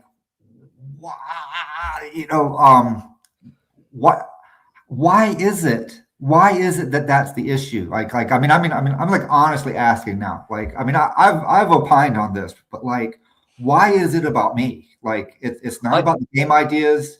Like, it's about me specifically. Like, these people, like, they do not want people to talk to me. They do not want people to be friends with me. They do not want me to be successful. Like, and then, oh man, like the passion that they have. Like they can't have a debate. Like they can't have a debate without like, taking the Lord's name in vain, without, interrupting, without like rolling their eyes, miming a pistol to their head, and as if they were pulling the trigger. They just can't control themselves, and they don't stop. They just don't stop. They never stop. I think it comes back to personal investment 40 years in. Let me liken to it this way. I've made this example before. I'm a big Counter-Strike guy. I love the game Counter-Strike. It's one of my favorite PC shooters. I love playing competitive. I'm not very good, but we'll get to that. I've played Counter-Strike since it was a mod of Half-Life 1. So that's 25, 26 years of playing Counter-Strike. Now, I could make the argument and make it all about me and say, you should listen to what I say, and I can give you really good advice about how to play Counter-Strike and win games and whatnot. But that would be a lie, because I'm absolute garbage at the game. 25 years, I've never been good at the game. I've always enjoyed playing it, but I've never been good. And it's only been within the last year where I've been like, yeah, I think I'm going to like start listening to people that are better than me and, learn how to play this game properly, finally, with CS2. And I think it's the same thing in RPGs with like them of 40 years, them of 50 years. These guys have like invested so much into it. So the moment anyone gives any advice that's contra to what they are trying to sell, what they're trying to say, it's a personal attack on them. It's a personal attack on like 50 years of personal investment, 40 years of personal investment in something. And they can't separate themselves from it at all. Yeah. We've gotten shit just for being younger and talking about this. It's not even about the argument. It's just the fact that we're younger guys and they hate us for it. Like, so, yeah. So I don't know. Like I think that's a good example. Like I could sit and say like, I've been playing Counter-Strike for 25 years. I know how to be a top fragger and stuff like that. And it's like, no, I don't. And I think it's the same thing for them. And I think when they hear other people talk about other ways to play the game, and they're having fun about it too, because this is the thing. They always make the argument there's no wrong way to play unless you're having fun. So like, not only are you playing differently from them, but you're having what appears to be more fun than them. Yeah, no, that's the kicker. Well, You know, that's what P. Alexander said the other day. Was, you know, we're not talking about, we genuinely don't care about how people played these games back in the day. We don't care. That's not interesting to us. You know, what we're talking about is what we should have done with these games back in the day. And that's like these They're people, yeah, they don't have very high, their sights set very high, right? They're not really striving for anything great. well, it's two presuppositional starting points. Like one side, you know, the side I'd say we're on is sort of like archaeological and historical in nature. Like, what does the text say, and what kind of game does that produce? That's the premise, right? Is it a good game? Can I play that game and then decide for myself whether I like that or not? They don't want you to experience that for yourself. They want to tell you what you should think, I think, too. Because they'll shut that down. You can't have that conversation with anyone from Gen X or that's a boomer. Anyone that grew up playing D&D in the 70s and 80s, they psychologically can't help. That's why I'm so happy about the Dracaheim game. It's like these guys will never have to deal with that. You know, they just have to keep everyone over the age of 50 out of their games. That's all they have to do.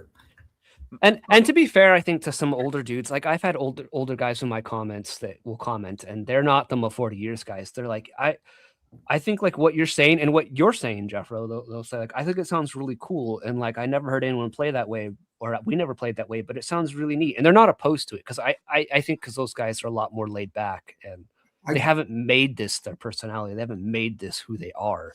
They haven't made their whatever it is that they've been doing their personality. My ear trumpet is one of those guys. I'll say he's, you know. Yeah. Sorry, like I'm insulting the only market for my book. Really is. Yeah. But no, that's, you know, if you kick in another, if we make it to 30K, I will make up new insults that are not included in the book. So stay with me. This is, but. So my first one in with the kind of like that kind of person was the infamous level 1 fighters of veterans thing, where I said that, you know, level 1 fighters have seen some shit. They're not just a farm boy that took that sword off the wall and set out to adventure. They know how to put on plate mail. They're like baseline trained in every weapon. If you look at 1E, a level 1 hireling fighter is a sergeant. You know, you don't become just a sergeant willy nilly. Yeah. So I gave all these examples, and then I got so much hate. Like all the grog knights suddenly just got all over me. Like they got on my case really hard. Super mild take too. It's like, this is just what the book says. Yeah, it was really weird, and that was kind of my first one-in with that kind of like reaction. And I'm at the point, you know, I'll be honest, like I don't like fucking. I'm busy. I'm trying to do shit. I don't want to deal with idiots and drama. So I'm at the point I don't even really talk about my RPG opinions anymore, because I'll say the most milquetoast shit on Twitter, and people are all over me. Even same. Like last time I said anything, whoop guns of all people came after me and like caused a whole dog pile on me. So yeah, like I'm kind of done with all that shit. Yeah, Rob Kuntz is fun. Is funny. Because he's one of my favorite things is that you challenged him to an adventure writing thing. Yeah, and he backed out. That was pretty funny, but that made me laugh. But what's interesting is I remember reading because he's one of those guys that said Gary never played that way. He never used these rules. And there was for the play test, is it the Tomb of Elemental Evil or one of those modules? I forget what it is. Like I read a story about the play reports for that and what happened in it. And it's like it was the kind of game as you guys describe it, where like Rob's character entered the dungeon before the other parties. And so there's like obviously some timekeeping going on. He pilfered the dungeon, caused this whole massive thing. He pretty much like almost collapsed the campaign. And in response, the rest of the players were so mad they went and raided his castle. And so to me, it sounds like it's so weird for them to say you're wrong. And then you go and read like how they were playing in these Yeah. and testing these modules, and you're like, but this is what Jeffro's saying. This is No, what the no. bros are saying. No, Rob has some great articles in Dragon Magazine somewhere around like 1980 or so, 1981, right around there. He has stuff in Greyhawk. I think they even post some of the classic characters from the Greyhawk campaign, and they all had chainmail armies. They were high-level characters, and it details their armies. So they were, basically faction write-ups. If these guys, they were too big to be adventuring with the other players. They had entire armies. What were they doing on that map? Dungeon crawling, man. Story gaming. Well, it's there's another piece where he has like a bandit region laid out, and there's all these name level characters that have a stronghold in a very small area, and it's just like, the bros are looking at that, and we're like, hey, we should just hand those over to everybody and turn that on and see what happens. That'd be a great campaign right there, So I don't know. Rob is not from what I've seen of his book, he's not the most comprehensible person. He has a very Baroque writing style, I'll say. But I feel like, and this is my contribution over the old guard. I did something that they failed to do. I was able to pinpoint the rules that produced the gameplay dynamics that explained the curiosities that nobody else was able to do. And then with my friends, I was able to demonstrate that it's way more fun to play this way. And it's kind of a shame that we never did before now. So the fight of the Blackmore Bunch and guys like Rob Kuntz, it's like I think you gave a gloss on this earlier in the talk, but like at some point they saw what people were doing with D&D, and it's like, well, I don't care what we did or how we played. We helped make whatever it is that people are doing and are excited about and spending money on. That's what our contribution to the hobby was. And I think they picked wrong. I think they, because all of those guys in one way or other got cut out of the profits at some point in some way. Even guys like Trampier who did the paintings of the covers of the player's guide, stuff like that. He did Wormy in the Dragon magazine. He did all these drawings that are in the monster manual. He just, all he wanted to do was take his comics that have been published in Dragon magazine and then put them together in a compilation and sell it. And TSR said, no, you can't. So he ended up driving a cab. So I wish that David Weasley, I wish that he was surrounded by people that had been like, oh, this Jeffro guy is onto something. You should probably talk to him. You should invite him up to the con. It's never going to happen. I think it's a shame. But they don't really care about improving the hobby as a whole or improving people's experiences at the table. And so like when they refuse to compete with the Bro SR on that point, well, we win. So we're the one with the big book launch that everybody's excited about. We're the ones taking the air out of the room, and all they can do is step back. And they never handed the torch over to us, so we went and picked the crown up out of the gutter, as it were, and went on and did our thing. So I hope everyone here buys 10 copies. Well, I backed one. But I backed one as well. Maybe I'll do a couple more. I backed the hardcover, I think. Yeah. Is there hardcover? Yeah, I think I backed the Winning Secrets hardcover. I like hardcover books. I don't know, they just last longer. So so this comments, I'm a group expert in one of the 1E AD&D Facebook groups, And you do not find that the kind of grognards you guys are talking about there at all. Parts of the internet are a cesspool, always have been. Yeah, well, that's also my experience, especially, since I've been online since like the 90s. If you have like forums and chat groups that are very focused on the topic, you're allowed to have like more technical discussions. You're allowed to get into the nitty gritty, and there will be disagreements, of course, but you're allowed to actually like delve into it. Access or Twitter, I guess, is just way too generalized, and it's way too public too. You'll say anything, and just any old asshole can just come after you. So I think it's a difference between like an open public space, like a social media platform, and then your own curated spaces, like a Facebook group or a Discord server or something like that, where you can sort of curate who's there. Not that you want to create an echo chamber, but it's like we do it all the time on our server, not all the time, but we've had to do it a couple of times where it's like, okay, you're not capable of rational discussion and you're just here to stir the pot and be obnoxious. So you got to go. One thing that Bradford Walker's right about is the trend towards the clubhouse. Like if you go somewhere to go on a hike and it's open to the public, then there's going to be trash everywhere, and there's going to be people that make you feel unsafe, and there's going to be who knows what else. But if there's just a $10 fee to get into some kind of national park or something at the gate, anybody that passes you in that environment is going to be wearing like $800 of REI gear to go on a 2-mile hike, and they're going to get out, when you go to pass them, they're going to like stand off the trail and let you go past them. No, after you. They'll say hello and be nice. And so yeah, no, you have to filter out. You have to filter out, or it's not going to be cool.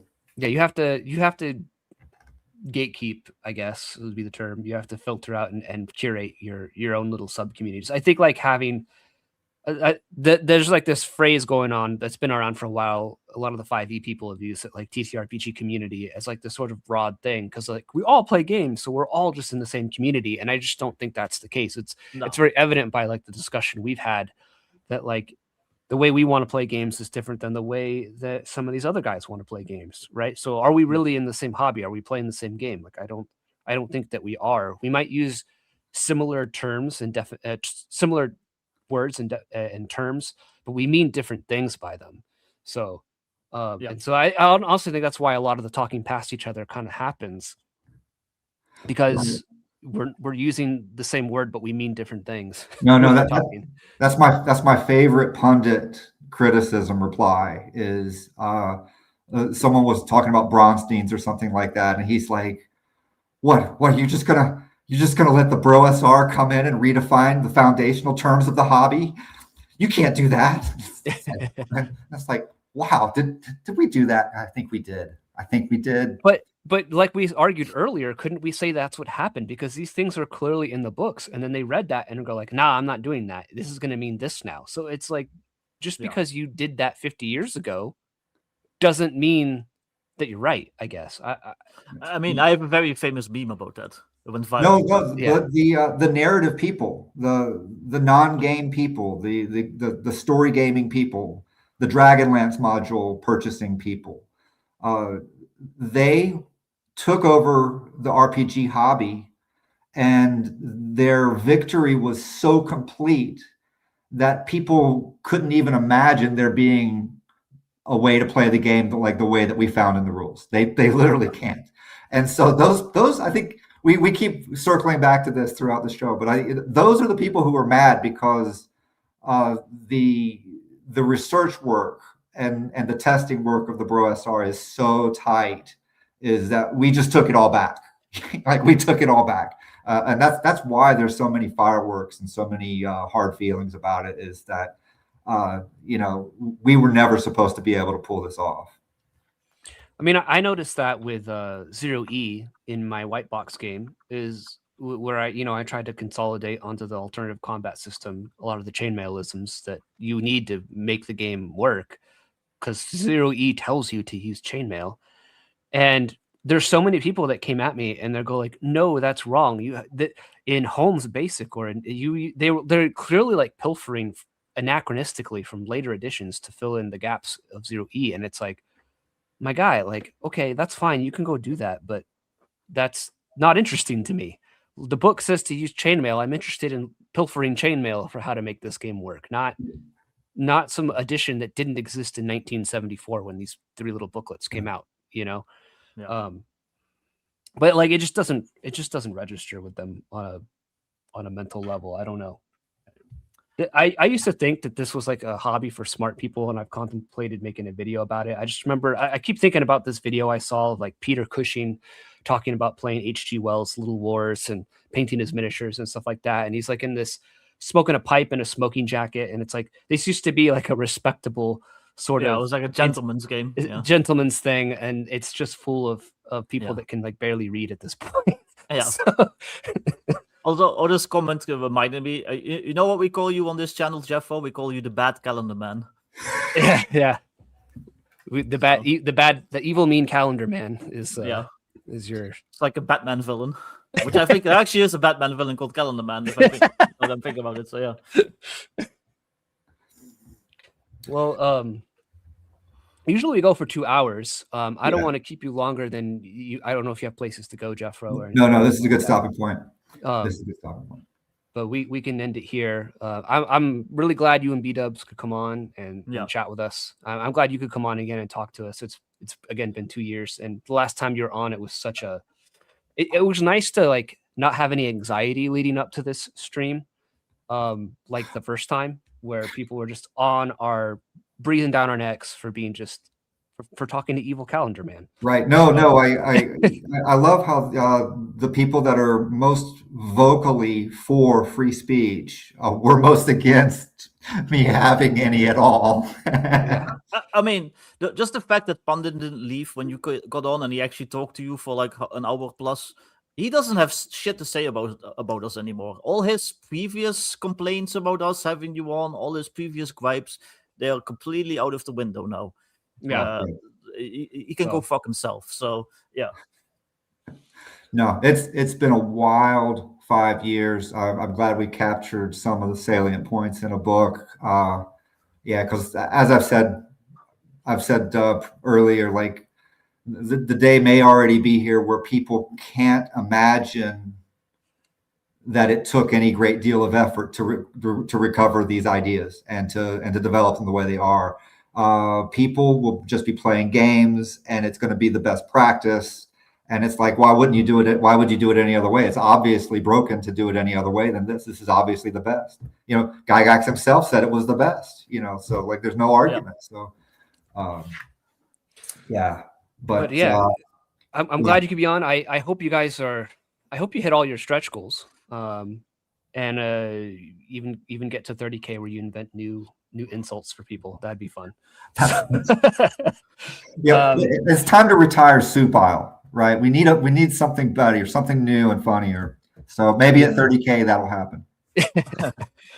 But I hope this book does well and that people get it and read it and actually like they can actually see the insights that you guys have given. You know, like I want to put it out there. Like I was not a supporter initially of you guys, and you guys won me over through like I think good arguments and pointing to actual passages in the book, because that's what appeals to me. Like I'm a rational guy. I like history. I like these sorts of things. So like when there was a point where I'm like, I don't know, these guys are making some pretty good arguments, you know, and they seem to make a lot more sense.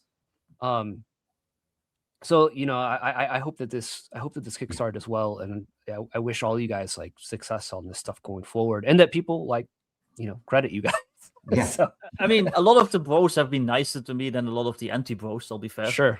Yeah. Same. So, I don't know. Well, yeah. Yeah. No. It is to our favor that the people that really can't stand me are not very nice people, not very likable people. So yeah. I'll admit I'm pretty obnoxious, but like my haters, man, they beat me there. Yeah, agree. Well, thank you for coming on, man. And and Bdubs too, he's in the chat. Thanks for coming on, talking about your guys' book and just some of these points and playing games. That's really, it's just like get out there and play games. I think that's what you want. That's what we want. People to actually play games. So let's go do that.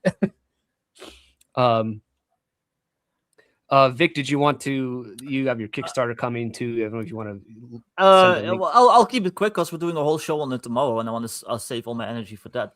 But yeah, I do have also my own Kickstarter going on right now. It funded in 10 hours. It's still going on for like 27 days. Check it out. Streets of Magic, a pulp fantasy RPG. It's my first standalone OSR game. It's urban fantasy. It's Bright plus Streets of Fire plus Sin City, like all that stuff.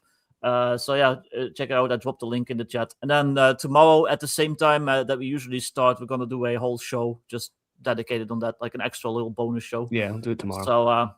So yeah, I'd appreciate if you guys showed up for that. Yeah. Then give me money because I need it. Yeah, we'll end it here. Thanks, Jeffro, for coming on. Again, I hope you guys hit all your goals, and I wish you guys wild success in the future. Really do, because I think that the ideas you guys have are truly they're important. I think so. Awesome. Thank you. Yeah. All right, we'll catch you guys later. Thank you guys for the super chats and for watching. Have 176 people watching, at least from my end, what I see from both X and YouTube. So good stuff. That's important. Get the message out. We'll catch you guys tomorrow, and hope you guys have a good rest of your day. Dag iedereen.